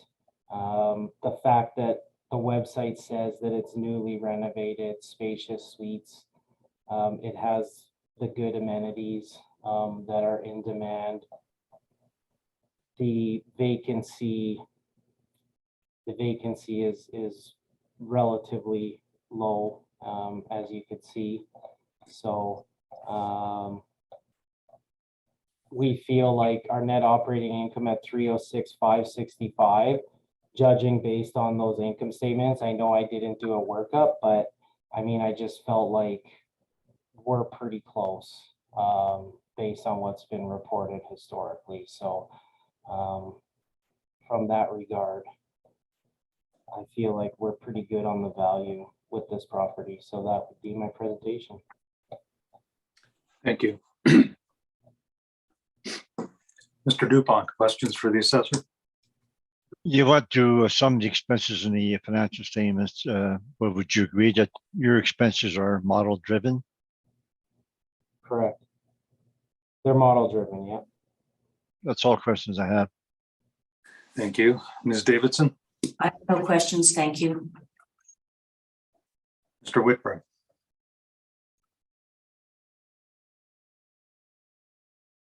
Sorry, I have no questions. Thank you. I just have one. Your cap rate is model driven, is that correct? Yes. And why would it be 4.85% versus the previous one at 4.95%? Just being similar areas, similar age. Any idea? Yeah, I mean, quite honestly, I can't speak for that. It is 0.10, like it isn't a quarter point jump, so we are still fairly close. Yeah, it's not significant, but I just wonder why it's not Yeah, consistent. I mean, like we've I'm sure you as the board have known as me and my other colleagues have sat here through the hearings, Right. where we can talk based on how that cap rate gets derived. I mean, I always keep trying to say, like, when we go back to the cap rate studies and of what's presented to us from the applicant, we're rarely seeing expense ratios at close to 50%. And so when you look at it just from a sheer number perspective, when we have these figures for a net operating income, how that's derived, the model's placing weight on sales. So when there's a sale that comes in and hey, the property's been knocked down year cycle after cycle, but the sale comes in and all of a sudden it's higher, it has to make up a number to put on that value to make it relatively in line with sales, right? So, you know, sometimes you might get a little bit of variance on the cap rate like that, but I think we're actually not bad on the cap on this one, in my opinion. Okay, I thank you. Mr. Dupont, hear from you, please. Okay, so if you go to report, you'll see the photo, first page, wood frame building, shingle roof. I do have photos in the back also, the appendix. You can see the bathrooms, the kitchens, carpets in the living room, The kitchens are relatively plain, are bright countertop, just plain white cupboards. So it's, I guess, in good condition, but not necessarily updated materials. Then we have the map and its location similar to the other one, so we can go to the cap rate page. So the subject is also low rise 1960 to 1998. It fits in our age category of 5.5% cap rate, which would be pretty much in the mid of the broker's report. They were 5 to 6. In our income approach, page 12. So line 13, we have higher effective gross rents than the assessor. So the line 3 shows where 1170 is the rent per suite. They have about half and half, 1 bedroom, 2 bedroom. Expenses are pretty much done the normal way. The insurance went up. Used to be 12,000, went up to 10 to 17 and 30. Had a sneak peek to 2021 was 32,000. So it doesn't need to be adjusted. It's a new level of insurance. Stabilized the normal way for most of the items. Repair maintenance is the one we did the most work on. So that's on the next page, page 13. You'll see we go back 5 years. 2016, 2017, the financial statements gave a breakdown of where they were spending the money. 18, 19 don't give a breakdown. 2020 did. So the flooring replacement, 74, 58. Then we got 2 years missing, then 54. So we take the average, which is half of 2020. So we're at 22,000 stabilized there. And to the right of it, we have the maximum per suite. So if you replace flooring every 8 years, it would be the cost would be 500 per suite. Same as appliance. If you replace appliance every 8 years, the cost would be 225. So that while we're stabilizing now, the flooring is at the normal or max that we have based on replacement rate of once every 8 years. The appliances are stabilized. We have the 3 years that we have stabilized, and that's lower than the max. Painting 158, lower than the max also. One of the items we did differently was the plumbing. We excluded the 2020. And the grounds, we excluded the high 2017. So that on the bottom, when we stabilized at 1878 per suite. Then we have for each year, we have the total excluding the capex, the items that we show extraordinary repairs, roof, hot water tank. We've excluded that from our stabilized on top. So they had actuals excluding capex and waste and snow was 2,700 per suite, 2,000 per suite, 2,600, 1953, and 3,000. And when we stabilized 1878, we're lower than any of those years.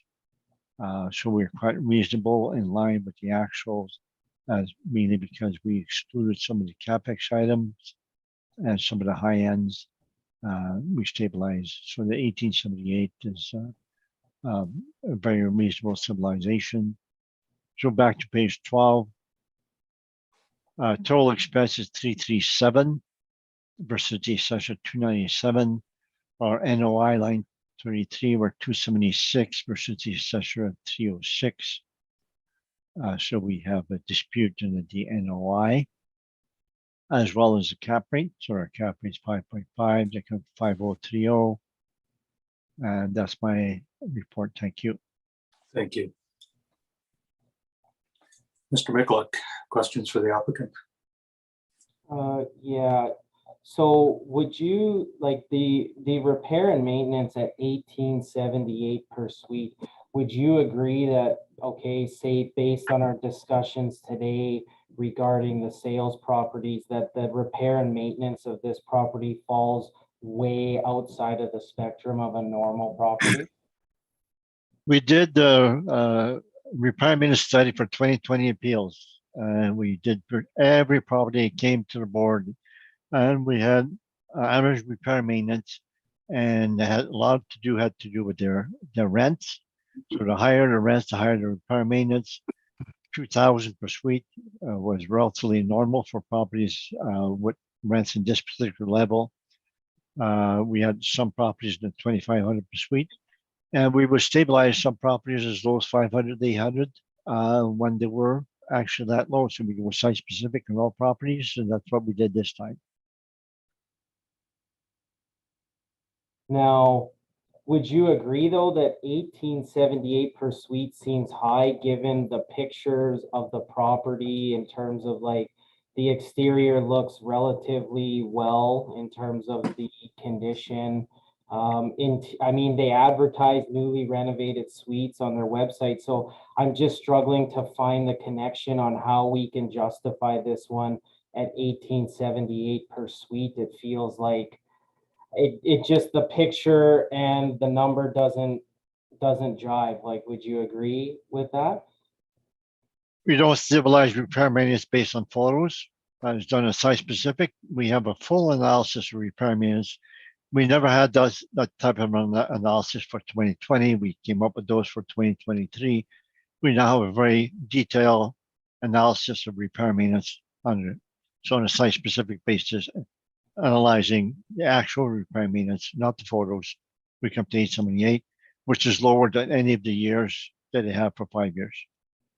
So could you assume that the insurance may have gone up a level because there's been value added to the property in terms of maybe what's been done?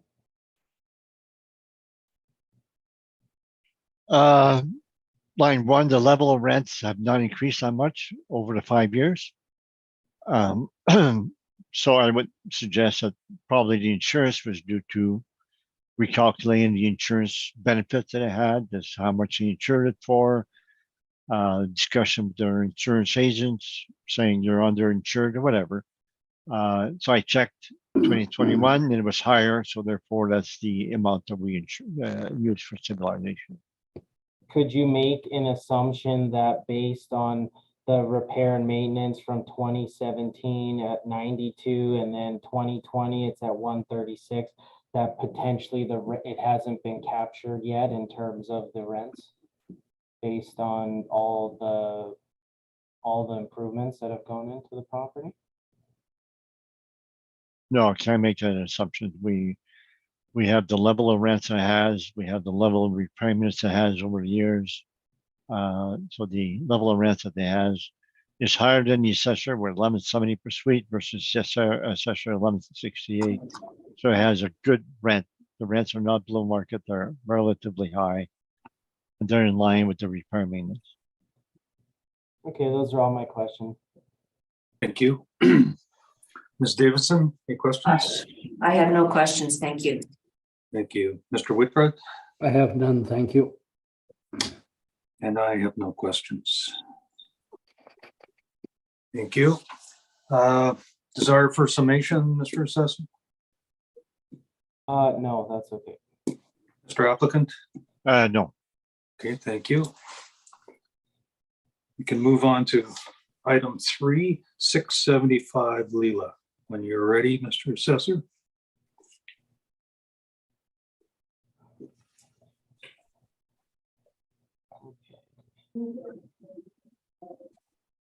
So we have file number 22-3837, roll number 110-511-79000, roll year 2023, assessed value 5.169 million, documentation 20T.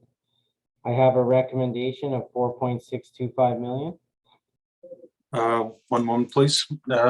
Mr. Dupont, are you in agreement with that recommendation?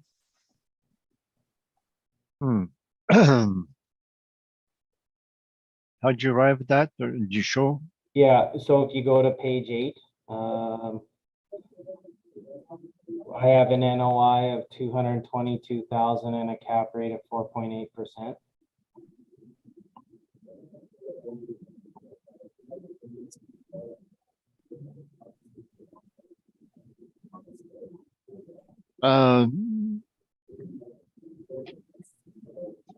Let me do some calculation. 248,115.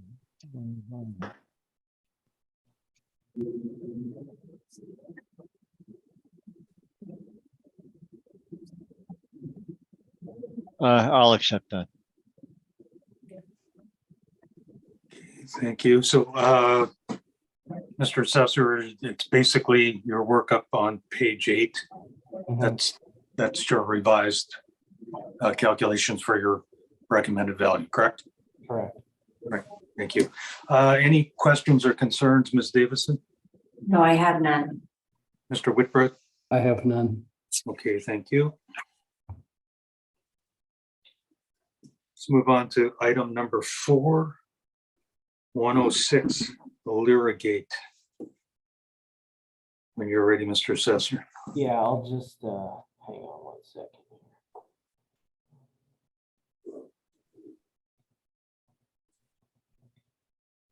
Okay, so we have file number 221694, roll number 05009 427590. Roll year 2023, assessed value 35,132,000. Classification is 20T. This is a new build. There's 4 buildings on the property. Number of stories range from 2 to 4 per building. The number of suites we have at 175. Indoor parking 44, 217 outdoor parking.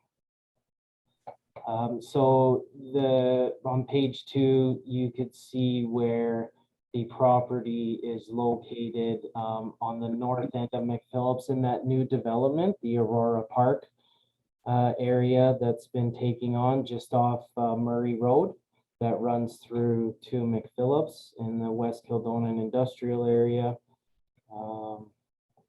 So it's a part of a new subdivision.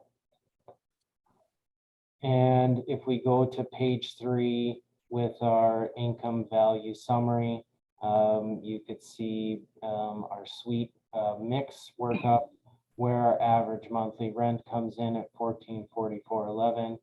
Our net operating income 1.633628 million, cap rate 4.65%, expense ratio 43.7%. To come up with our market value, and then value per suite being $200,754 as an extra supporting mechanism in terms of evaluation on the property. Now, our parcel here, you could see for rent comparables, I was able to find some of the newer builds. So you could see, I was trying to get, it was hard to find ones that were this size in that end of town. But you could see where it ranges here from 1380 to, or 1375 to 1459 based on the rents. Cap rate we had spoken about.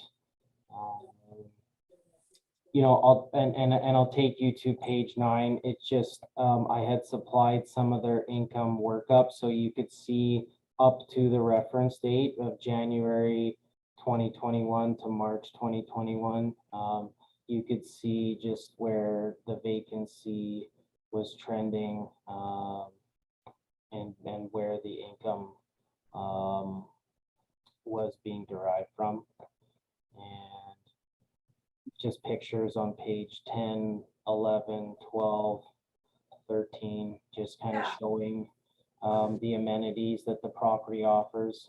Again, going back to the Altus cap rate study, just that these type of amenities are in higher demand. So You know, that does come at a premium, then this property would be on the higher end, which would be conducive, I think, of the slightly lower cap rate, just because I'll try to get ahead of it because I know those questions may be coming. This cap rate is 4.65, but it does offer sought after amenities that are desirable. And the suite mix being 82 2-bedroom units, 22 3-bedroom units. It does have quite a bit to offer there as well, also with significant parking availability too. So I don't see, I see it being pretty good too from a cap rate perspective.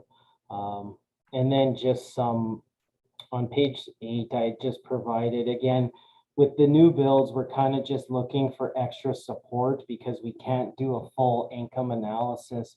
So I just provided some information regarding when these newer properties sell, like the ratio of what the permit value is to the sale price. And so you could see like 2390 McPhillips was a 0.67 ratio to the permit value. I mean, we're at 0.63 with this permit value here of 22.050 million. With the assessments 35,132, the value per unit's 274 per unit. I mean, you could see the per unit prices of what some of those properties had sold for that were newer builds as well. So I would think as a supporting mechanism as well on this new build from a final value standpoint, I think we're pretty reasonable here when you consider all the factors. So that would be my presentation. Thank you. Thank you.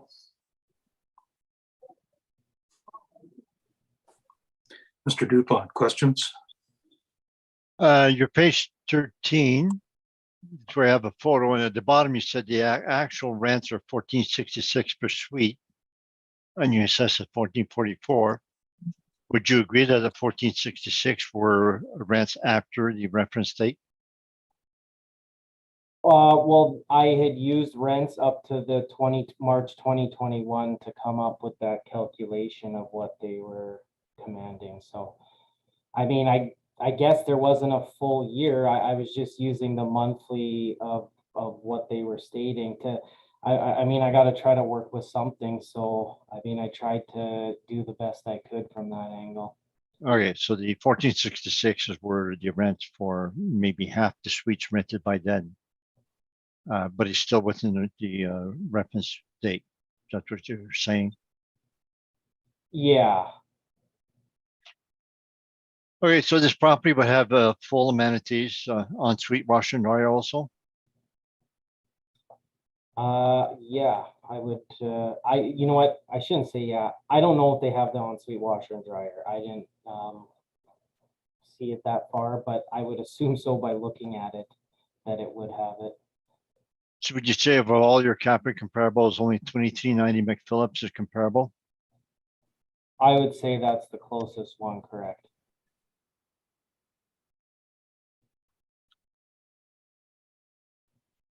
No further questions. Thank you. Ms. Davidson, I have no questions. Thank you. Mr. Whitbread, I have none, thank you.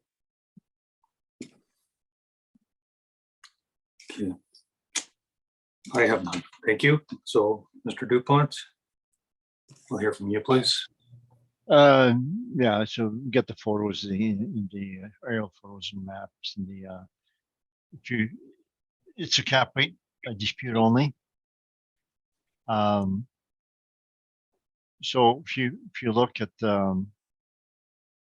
page 13, is where we have the market cap rates from Colliers and all that. So Colliers low rise, they start at 5% to 6%. CBRE low rise A started 5.25%. This is not a low rise B. And the Cushman, they have low rise only 5, starts at 5 to 5.75. They, other than that, they have high rises. So the assessor's cap rate is not supported with the market reports. And I say one cap rate for newer apartments, 2390 McPhillips, which has a cap rate 5.59, which I show again here.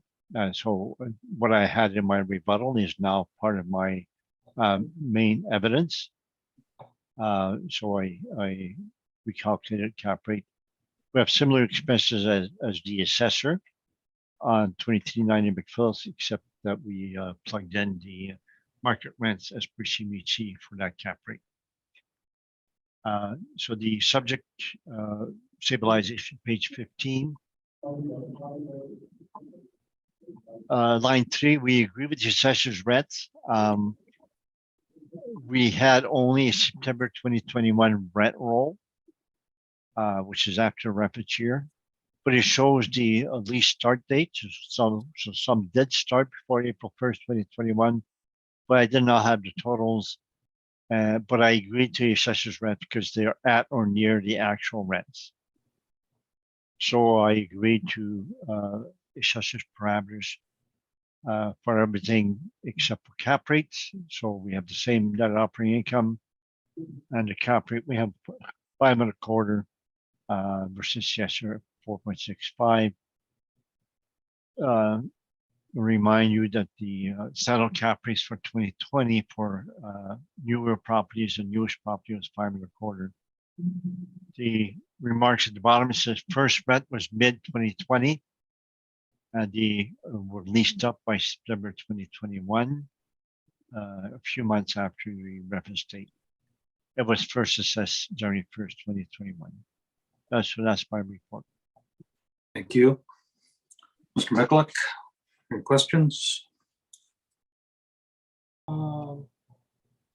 Yeah, so just regarding, comparison for like when we talk about cap rates, do you think this property would be superior to 2390 McPhillips from an investor perspective?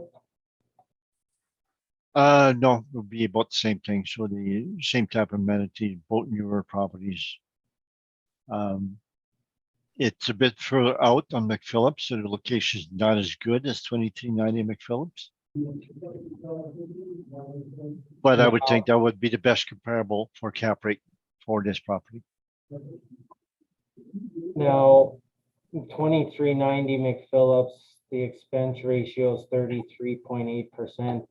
We're at 43.8%. Do you think maybe, when you look at a sheer numbers standpoint, that expense ratio could be a little high, which is why the cap might be coming in lower and the total value is actually pretty accurate? We don't dispute the expense ratio. So I don't think, and the expense ratio does not determine cap rate. So we accept your expense ratio. It's a new bill. We don't know what the expense ratio is or what it will be. So we accept your expense ratio. It's solely a cap rate dispute. So 2390 McPhillips, being that it's a 55 plus compared to this one, that could be that's really open for anyone. You don't think that would be a premium, the fact that it's not a 55 plus?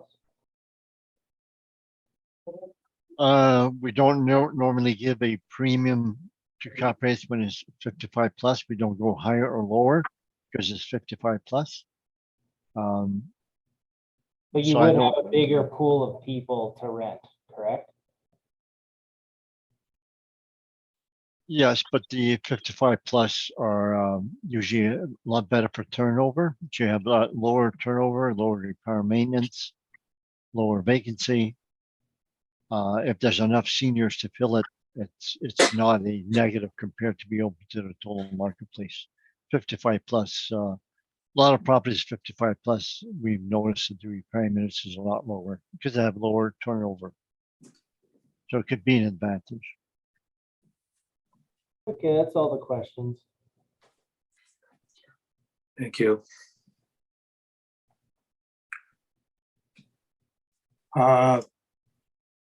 Ms. Davidson, any questions? I have no questions. Thank you. Thank you. Mr. Whitbread? I have no questions, thank you. And I have no questions. Thank you. Summation, Mr. Assessor? No desire? No, you know what? I think I've covered enough. Thank you. Mr. Dupont? Sir, No summation. thank you. Well, let's move on to item 7. No, I'm sorry, item 5, 7 pipeline. When you're ready, Mr. Assessor, when you're from you, please.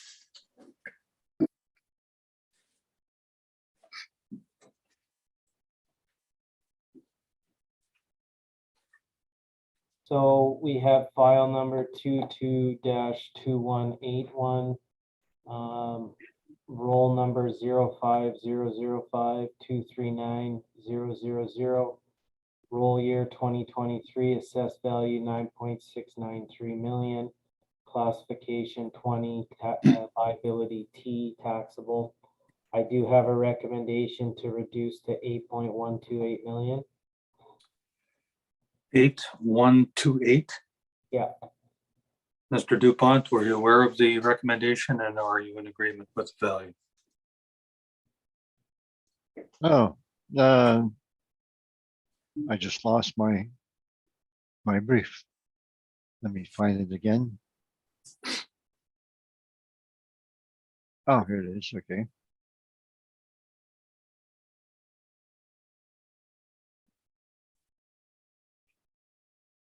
Your recommendation is, how is it based? Is it shown?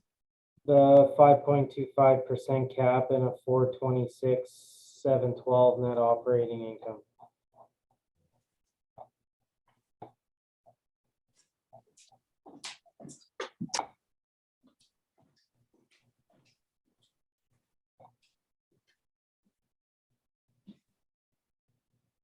I mean, page 8 on my brief, if you wanted to look up how I came. Yeah, I'm going to there now. And I'm opening mine. I had to stabilize the in-suite repairs because they were a little bit, I guess, all over to a degree. So I had included that under the R&M. I did without in-suite repairs, but then in-suite repairs on a separate line item averaged.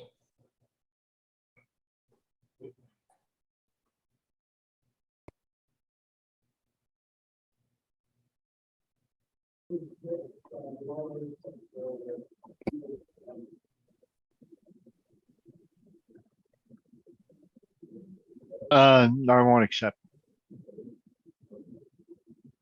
Okay, you can proceed, Mr. McCluck. Okay,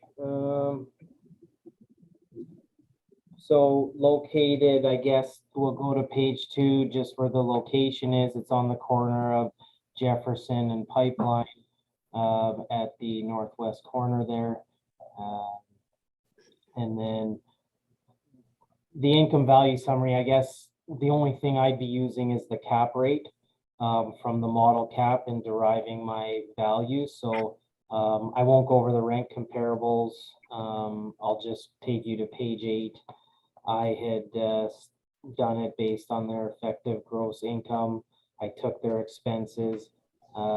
They had, you could see based on their expense list, their suite repairs,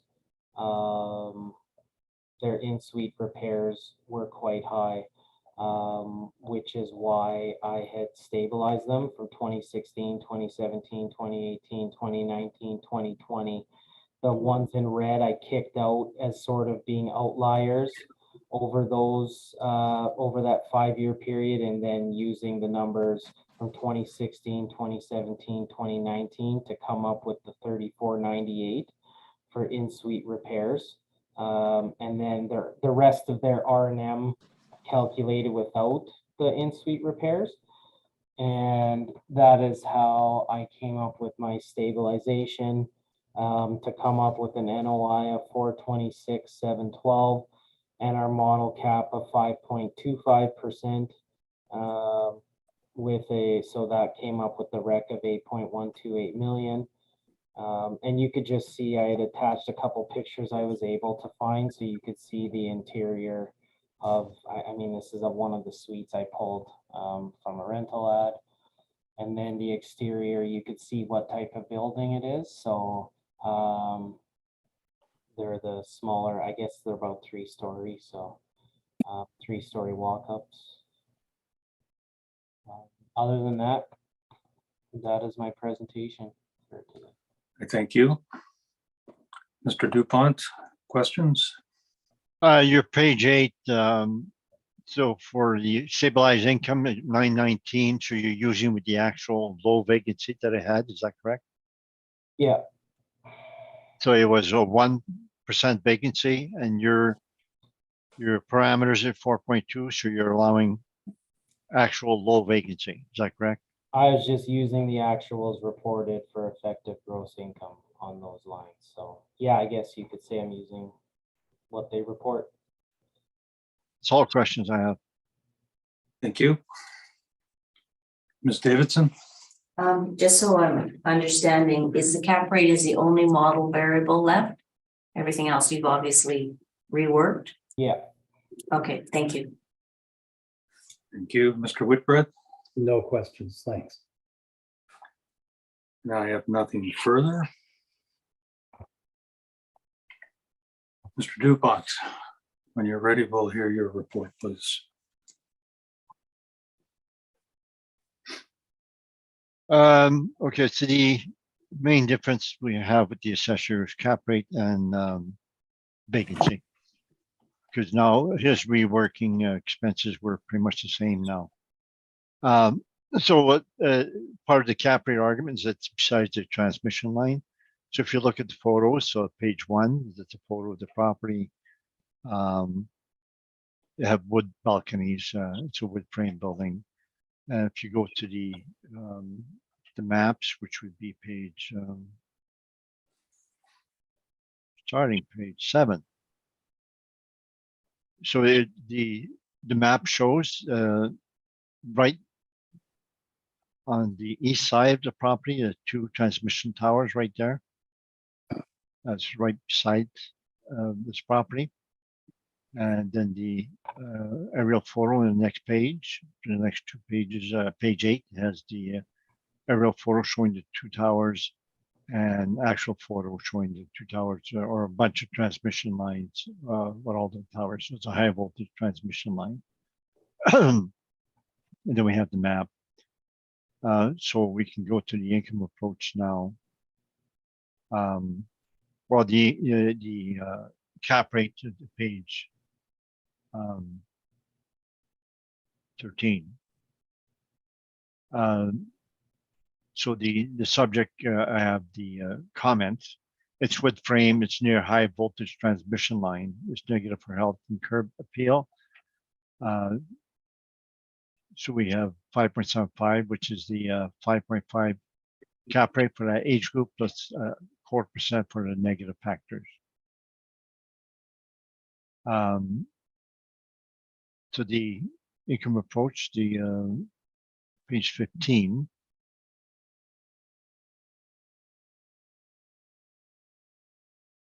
So our line 4, actual vacancy, was 2.5.21%. We stabilized at 4.2% versus, which is the same as the assessor's market. But for stabilization, the assessor went with the actual. Line 13, they went with 919. If you can see that, the actual received at 1% vacancy. So our main difference with the assessor would be in the vacancy. We're at 890, the assessor got 919. So we're 29,000 difference in the EGI, mainly due to vacancy. For expenses, the assessors The repair maintenance was 107 and 34. They were 141. We stabilized at 138. My line 27. So we're a bit lower than the assessor on that regards. The assessor total expenses is 492 and we're 488. We're a bit lower to our detriment. So the part of the vacancy difference is offset with the expense difference. So we're at 402 NOI and the assessor 426. So the assessor is about 24,000 higher. And we use 5 3/4 cap rate. The assessor is 5 1/4. So our base cap rate would be 5.5 for this property. It's built 1977, 3 stories, so it's a low rise. So we add 1/4% for the hydro transmission line and the fact it's wood frame. Wood frame is inferior to masonry. If that's the only factor, we usually don't adjust, but when you add it to others, like the higher transmission line, it supports a 1/4% difference in cap rate. And that's my report. Thank you. Mr. McCulloch, questions? Yeah, if we go to page 20, just this issue of the hydro lines, the applicant had provided, I guess, supporting information, which was in their appendix. So if you go to page 20, so did they compare multifamily properties, or was this just vacant lots?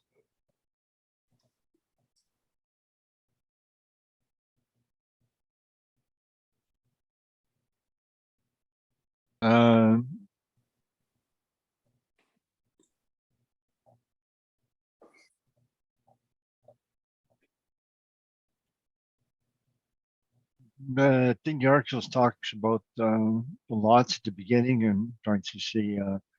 Then they have you see the tower visibility index also is another factor that counts for that. So this one is extremely visible.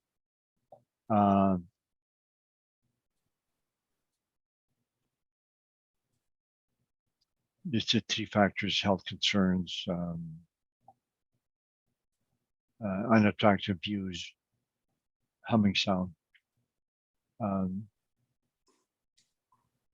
think it was referring to lot value, but that would transfer to the value of the built-up properties also.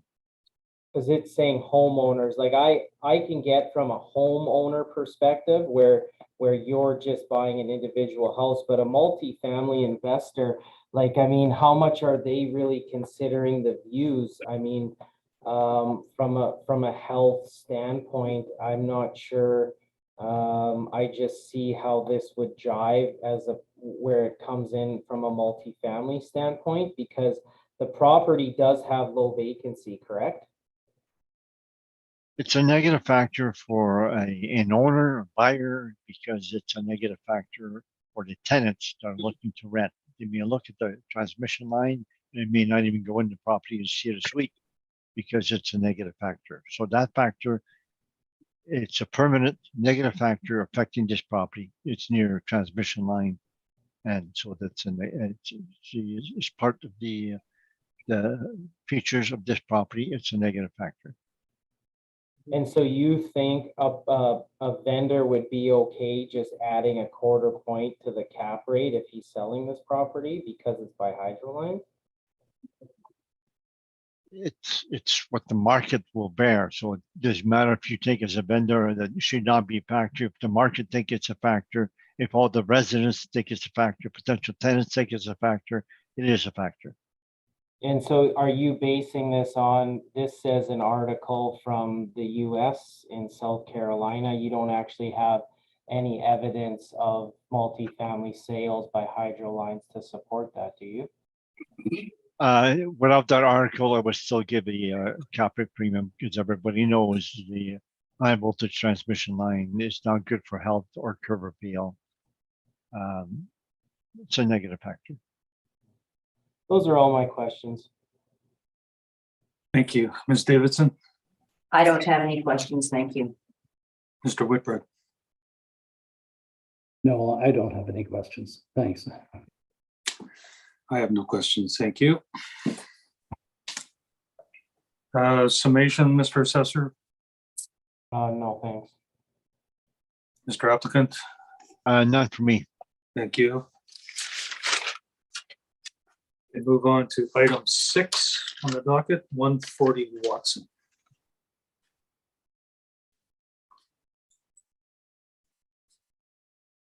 When you're ready, Mr. Assessor. Okay. So we have file number 22-3192, roll number 050053955500. So this is a split class property. Hello, can anybody hear me? Yep. Okay, there was some feedback there. Okay, so roll year 2023. It's a split class property. So one portion of the property is 4.46 million. Classification is 20G. And then the other building on the property is 2.307 million, and its classification is 40S. And I have a recommendation to reduce the property to 5.888 million. 5,888,000. Yeah, and it's and I had wrote in there the separate values on how it came up, the 20G being 3883 and the 40S being 2005. Okay. Mr. DuPont, were you aware of this recommendation and do you agree with it?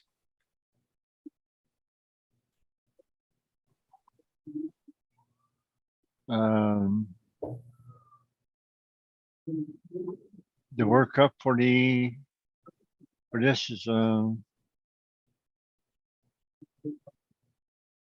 I believe he had sent in a revised NOI after he seen my brief, adjusting to our lower NOI after reading my brief. oh,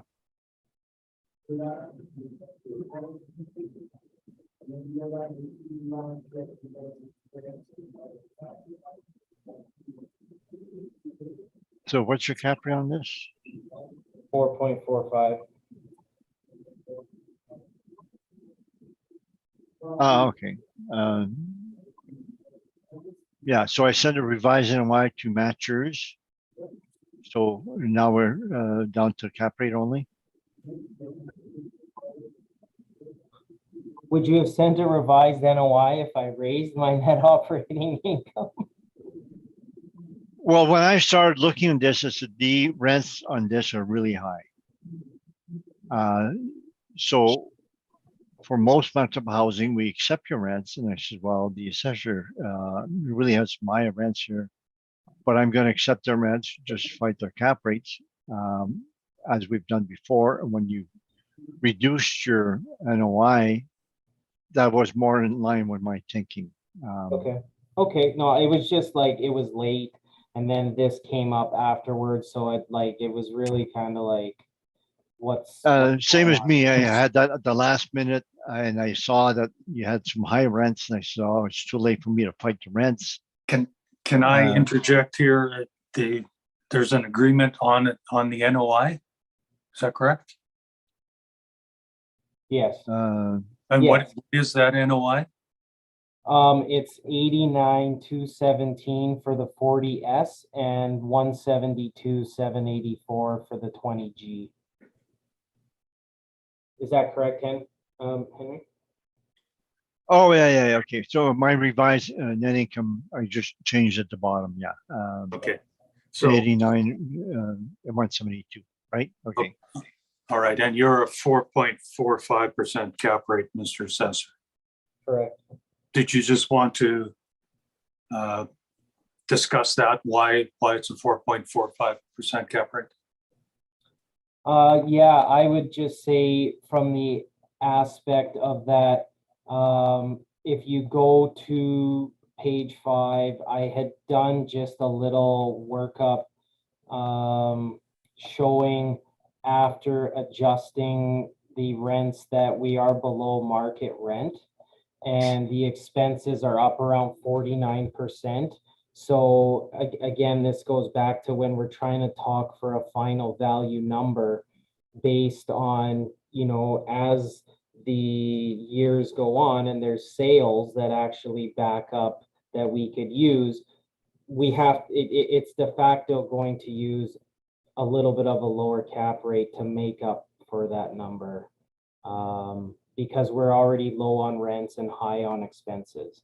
So how, like, why should we be also really high on cap rate? Do you know what I mean from that angle?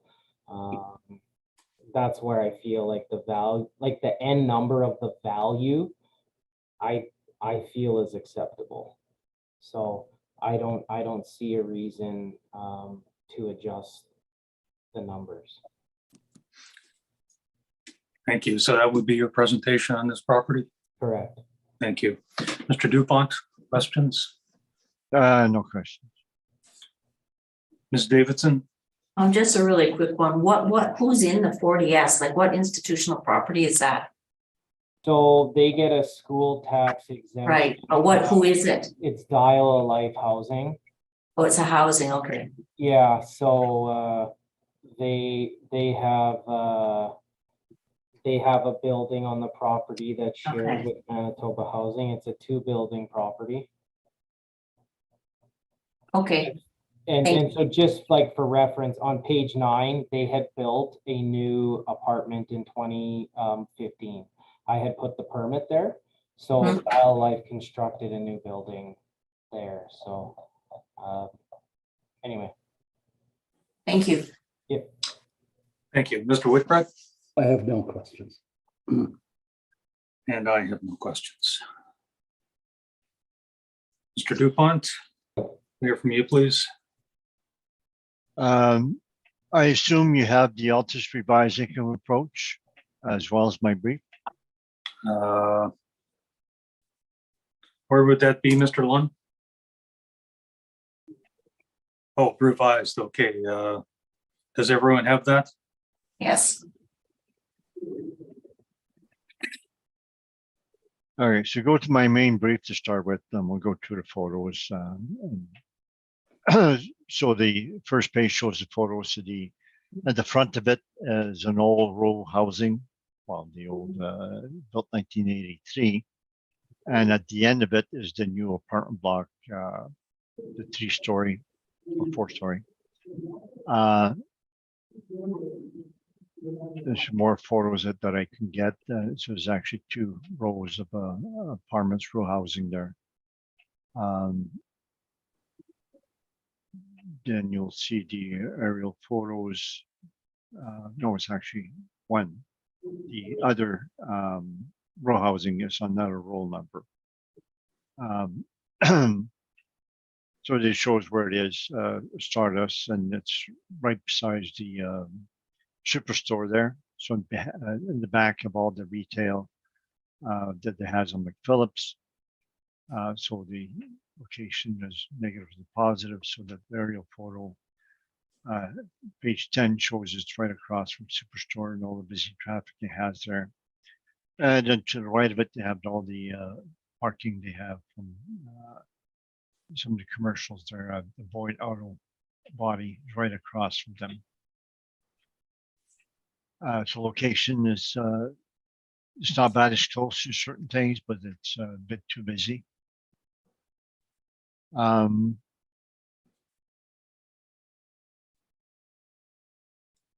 So we were accepting the assessment net income and disputing the cap rate only.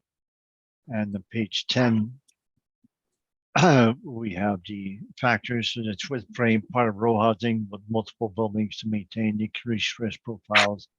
Social housing, no amenities, is 2 age group 83 in 2015.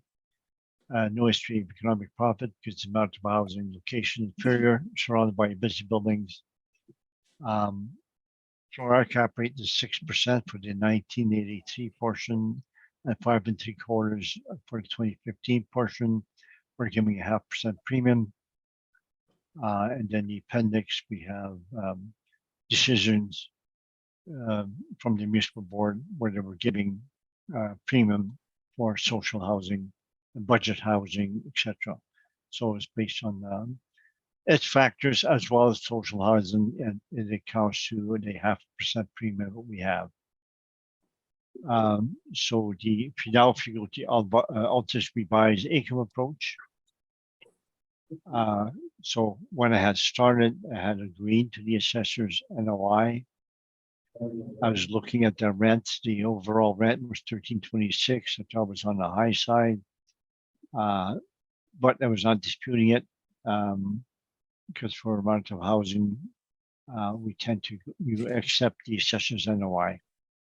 The assessor changed the NOI, so then I changed my net income. I accepted and read the NOIs, the revised NOIs, and I applied my cap rates.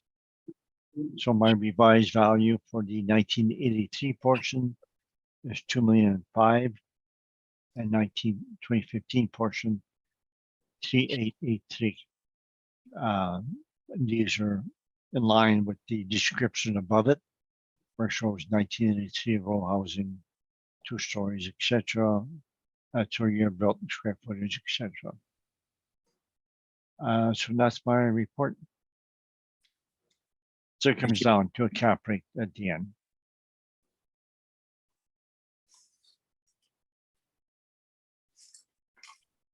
Mr. Miklick, questions?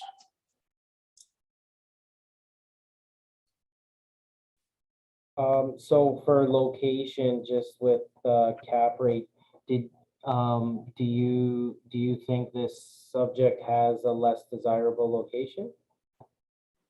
It would be better if it be across the street, away from the busy traffic. So now they're Boyd parking lot on one side, Superstore parking lot on the other side. So that part is a negative factor. Other than that, yeah, I mean, yeah, I don't really have any other questions. We're fine. Thank you. Ms. Davidson? Just sorry, I missed what you said your cap rate was. Did you say it was 5.75? Oh, and the 2 age groups. Right. So we have different cap rates for each age group. There are our newer cap rates for 1999 plus is 5.25, and the lower is 5.5. So we add a 0.5% premium to both base. So we end up 6% on 1983 portion and 5.75 on the 2015 portion. And So- they have different classifications also. Right. Sorry. So you said it was 6, and what was the other one? 5.75. Okay, thank you. Mr. Whitbread? I have none, thanks. I just want clarification. The assessors recommended 5,888,000. And what is your total value that you're requesting?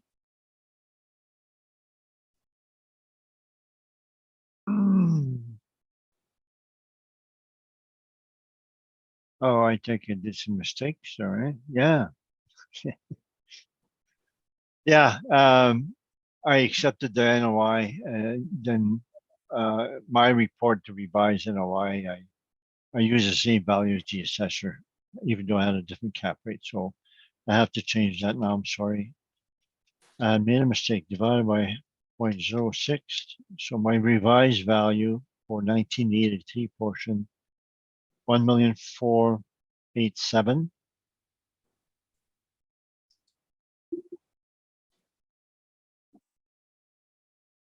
The other one, 172,74 divided by 175. 3,000,005.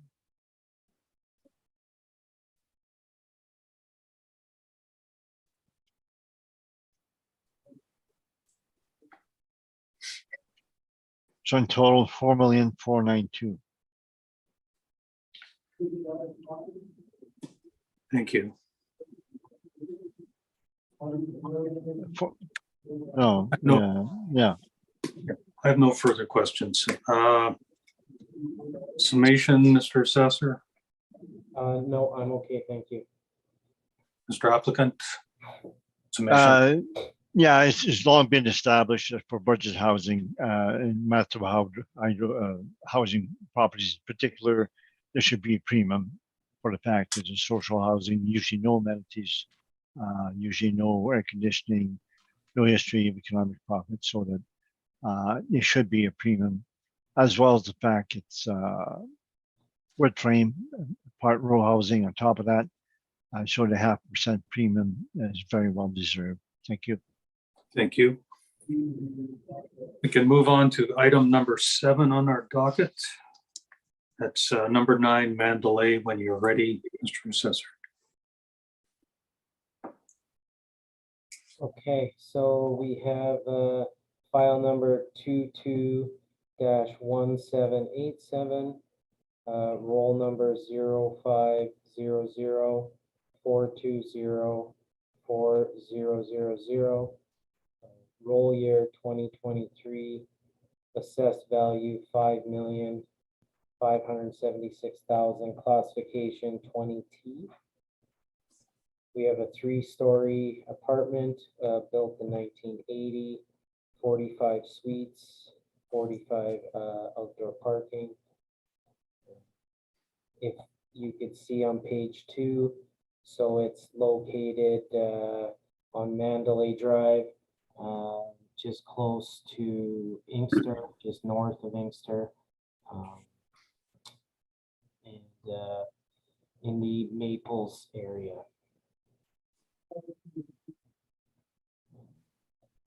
So going to page 3, we have our income value workup we use here. Our rents coming in at 646,526 in total for an average rate of 1197.27 per unit.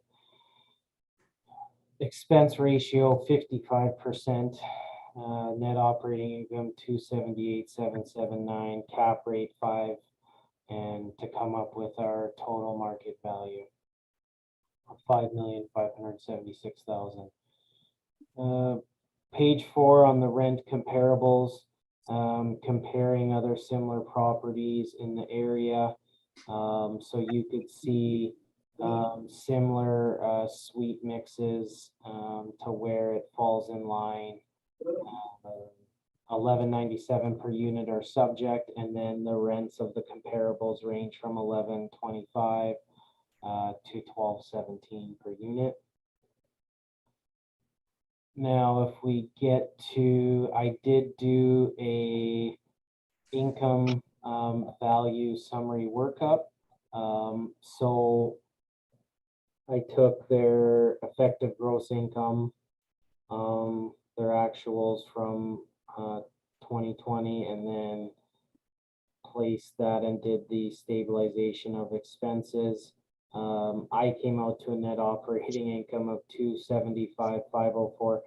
That's using the maintenance and repair of 2,056 per unit, which I mean, I think is high, although I don't know what's included in some of those numbers, because 2018 was 135,000, 2019 went down quite a bit to 74,261, 2020 went down again to 67,474, as you could see in my line item. So judging by, you know, the interior, I don't know where they're getting 2,056 per unit from over 3 years, but unless it's being, other numbers are rolled into it, like a waste and snow removal or security, which they're not reporting any. So it's just, for me to make a judgment call would be pretty difficult on that, to just assume what's been included,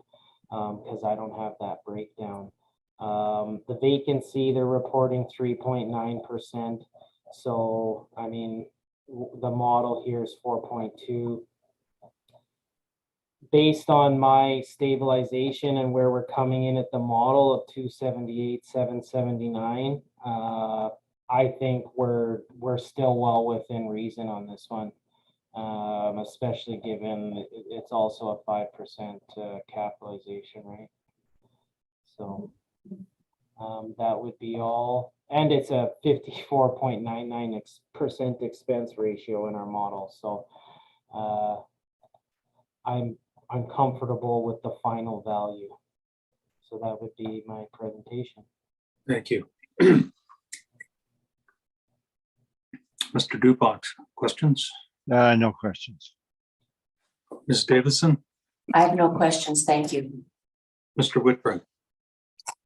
Well, I'm just a little bit puzzled. I'm back on page 8. And when I do the math on that 2018 expense column where you say it's 135, I get 161.9. Am I reading something wrong on that chart? And if that column is wrong, are all the other columns wrong? Sorry, which on 2018? 2018, you're showing 135,945 for expenses. Yeah. When I add those up, they come up to 162,000 roughly. What are you adding up? Because the 135,945 was just a line item from their 2018 maintenance and repair. Oh, that's it? You're not looking at any of the, okay. My mistake, thank you. So all those other columns, the total value, if you see total expenses, Yes, that's the final number of what 2018 would add up to. okay, very For good. total expenses, and that was a 65.39% expense ratio for that. Yep, I'm seeing that. Okay. Thanks for the clarification. Yep. No questions. Thank you. And I have nothing further. So, Mr. Dupont, we'll hear from you, please.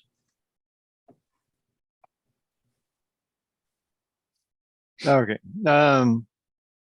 The brief shows the photos and an older apartment block built 1980, Mandalay area. So it's a pretty good location. Shows aerial photos, etc. I don't think it's anything is off there. So it the cap rate just fits into 1960 and 1998, 1 to 5 story, 5.5 is the base. So the income approach, page 10. The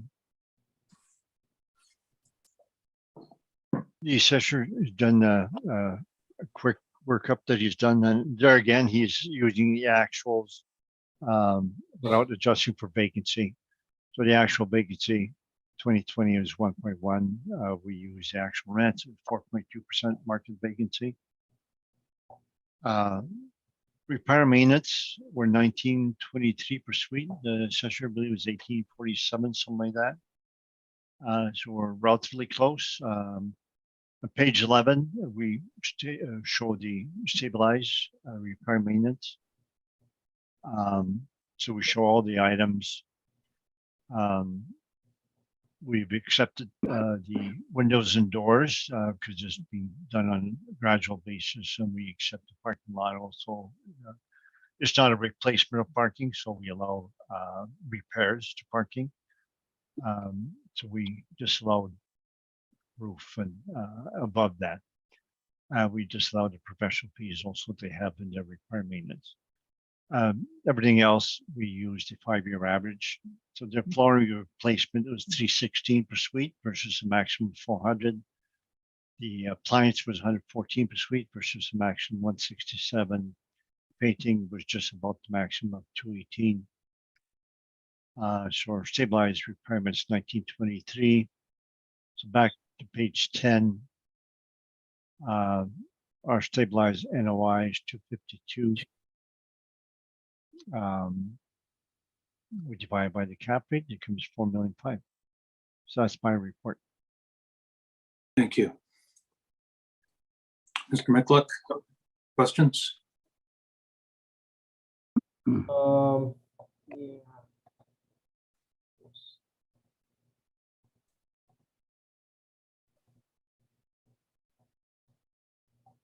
So does the tenant provide you with the expansive breakdown of all the repair and maintenance? Yeah, oh, we have that in the your appendix. No, Uh, but do they apply, like, give that specifically to you? Or, like, Yes. okay, so you Yeah, didn't what they get, give to the assessment department is the general one, which is shown on by page 23, or what you have. And then we ask them for their general ledgers that breaks down the repair maintenance, which is on page 25. okay, So we had that from years. So every year for appeals, we ask them, give us your general ledgers for all your properties. And so we have the breakdown. okay, And it's the same thing with the discounts and vacancy. What they report to you, essentially, put discounts, vacancy together. And when we get the general ledgers, we get the breakdown. okay, so we're not working with the same information then to, like, We have more data. We have details, repair maintenance. okay, that's just kind of where it's like, for us, it makes it difficult to go into something like this, and all the information is given to you, and then we're kind of working with just the brief line items that are reported. So it makes it difficult for us to come up with the proper determination of a value when you can get more in depth like this, you know what I mean? Yes, for you setting the assessment, you tend to go with the model cap rate model anyways. To do a site specific, if you ask me for the breakdown of the repair maintenance, I would send that to you. So that if you have any in the future with K4, if you want them, I'll give them to you. Okay. Do you feel like 1923 per unit again, like, do you think that that's high for the industry? Like, given the sales that we had previously looked at in the cap rates analysis, like, do you think that 1923 per unit is on the high end? Because no other property even came close to that. We go site specific with the cap rate. We go site specific with each property comes in front here. 1923 is in line with this particular age group, certainly in line with its rent. It's getting high rents of $151 per suite for property built 1980, approximately half one bedroom, half two bedroom. That's quite high rent. And the K4 is getting those rents because they're spending the money on their repair maintenance. They've told me that on average they replace their flooring every 8 years and appliances every 8 years also. Not every landlord would do that much. Some would do more, and it all depends on the turnover. So they're getting those high rents mainly because they are doing their repair maintenance to maintain those rents. Yeah. Okay. Yeah, I've never seen figures like that. Talking to appraisers in the industry in multifamily, I've yet to see that these type of expense ratios and value per suite of R&M are the norm, but I'll digress. You should look at our 2020 repair maintenance studies we provided to the Board of Revision. We had every property that came under appeal, matching their rents, showing their repair maintenance and their rents. And you could see some would be 1900 repair maintenance, so they have the higher rents to match them 1151. Those with lower rents would either be newer or renovated and or lower rents. When we dive into the sales, that's never supported, but The sales are done site specific. Gentlemen, can we keep it to questions and answers? yeah, you know what? I'm okay with questions. I'm good. Thank you. Thank you. Ms. Davidson, I have no Questions? questions, thank you. Mr. Whitbread, I have none, thanks. and I have no questions. Mr. Michaluk, desire for summation? No, thank you. Mr. Dupont? None. Thank you. Move on. Will bring us to the final item on our docket, 15 Mandalay. When you're ready, Mr. Assessor. Okay, so we have file number 22-1788, roll number 05004203400, roll year 2023, assessed value 5.655 million, classification is 20, liability T taxable. We have a 3-story again. They're similar type properties to the previous one, same owner. This is a 1981 build, 45 suites, 48 parking. You could see the model work up here. We're coming in at 1,070 per unit. And then the cap rate at 5%. Our net income close to the other property at 282,747. Rent comparables, again, we're falling in lines, similar rent comps to the other properties in the area. And if we go again to my workup, again, just using their actuals that were reported, so you could see on this building where the repair and maintenance lies, even though they're similar properties. I mean, I assume the layouts and the suites are relatively the same. But when we stabilize, the repair and maintenance is slightly different. So we get a little bit less per unit. So you could see sort of where we get some of the variability, even with sister properties, how repair and maintenance can just vary so widely on what's reported to us anyway. But where we come in with the model is almost exactly where I've stabilized. So I just don't see a reason why we're gonna change the value on this one either. So that would be everything for my presentation. Thank you. Mr. Dupont, questions? No questions.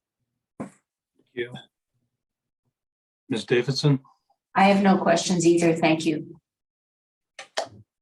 Mr. Whitbread, I have none, thank you. and I have nothing further. Thank you. Mr. Assessor, did you want to make a summation for all the properties today, or just I want to? I got to present my brief first, Oh, yes. if you don't mind. I'm sorry. Um, Yes, Mr. Dupont, when you're ready. you can go to my page 12, straight to that. 9 and 15 Mandalay are managed by the same company. They were built by the same company. And the over the years, they told me that they stopped trying to have the same rents for both properties because it was impossible due to the turnover. Turnover is different on each property, and therefore repair and maintenance changes on each properties, and the rents changes on each property. So the market makes those properties go apart. So we can't have the same repair and maintenance as the other one. We should not be doing that, or the same rents. There should be slight differences. So the difference with the assessor's workup, there again, he starts with the actual line 13 without adjusting for vacancy. We adjust to a market vacancy 4.2. The assessor's workup for expenses is 334. We're at 335, so we're almost the same. So our NOIs is different, mainly due to vacancy. Our repair maintenance is 1974 per suite. He's 1847. He's less, but he has the same expenses as me. So our remarks at the bottom said 2020 settled MBM at 1879 RM. So the assessor has accepted the 1879 last time, 1974. That's pretty much in line with that. At page 13 is the repair maintenance that we get from the ledgers that the owner sends to us. You can see we disallowed one item, counters and cupboards for 2019 in red. It's a high year, and we allowed the high plumbing for the year. So we excluded from the average 2 items. The rest of the items are based on the 5-year average. It comes to 1974 per suite. So back to page 12. It's we end up with the 255 NOI, 5.5 cap rate, 4.6 million is the value. So that's my report. Thank you.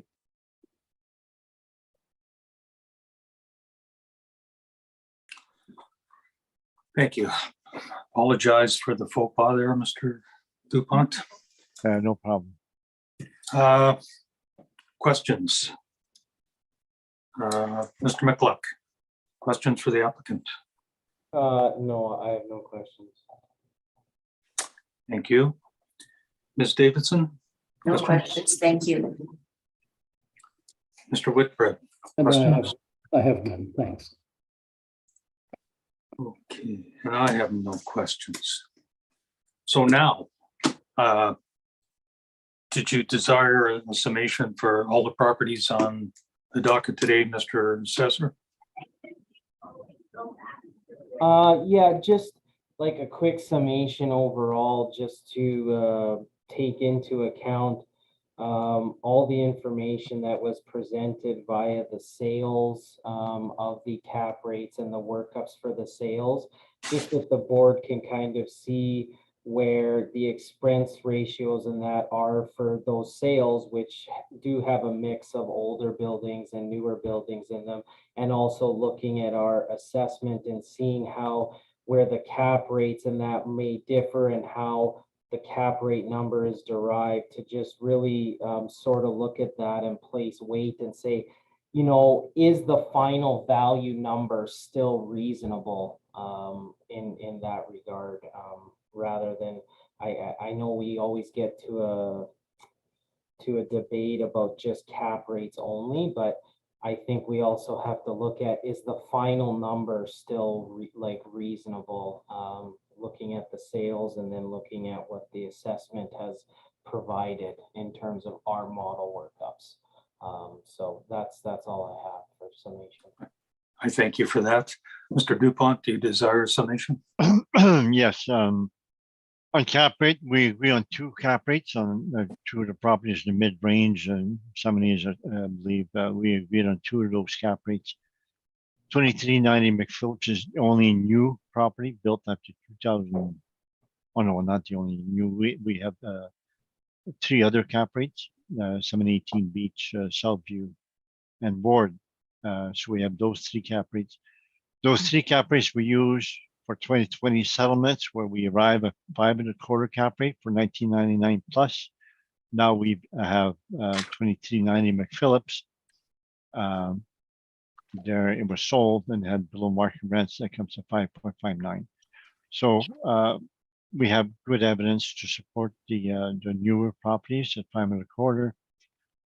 We agree on 2 of the cap rates in between. The assessor has done some adjustments to our repair maintenance, which I disagree on. The going higher than site specific, which is improper. The assessor mentioned that we should compare to sales. At the end, there's no direct comparison approach done here, so therefore you cannot rely on sales. And for apartments, it's always been an income approach, never been a direct comparison. Thank you. Thank you. Okay, gentlemen, I thank you both for your presentations today. And we have heard all the items that are scheduled, and this hearing will now be adjourned. Thank you. Thank you. Have a good day. You're good, bye.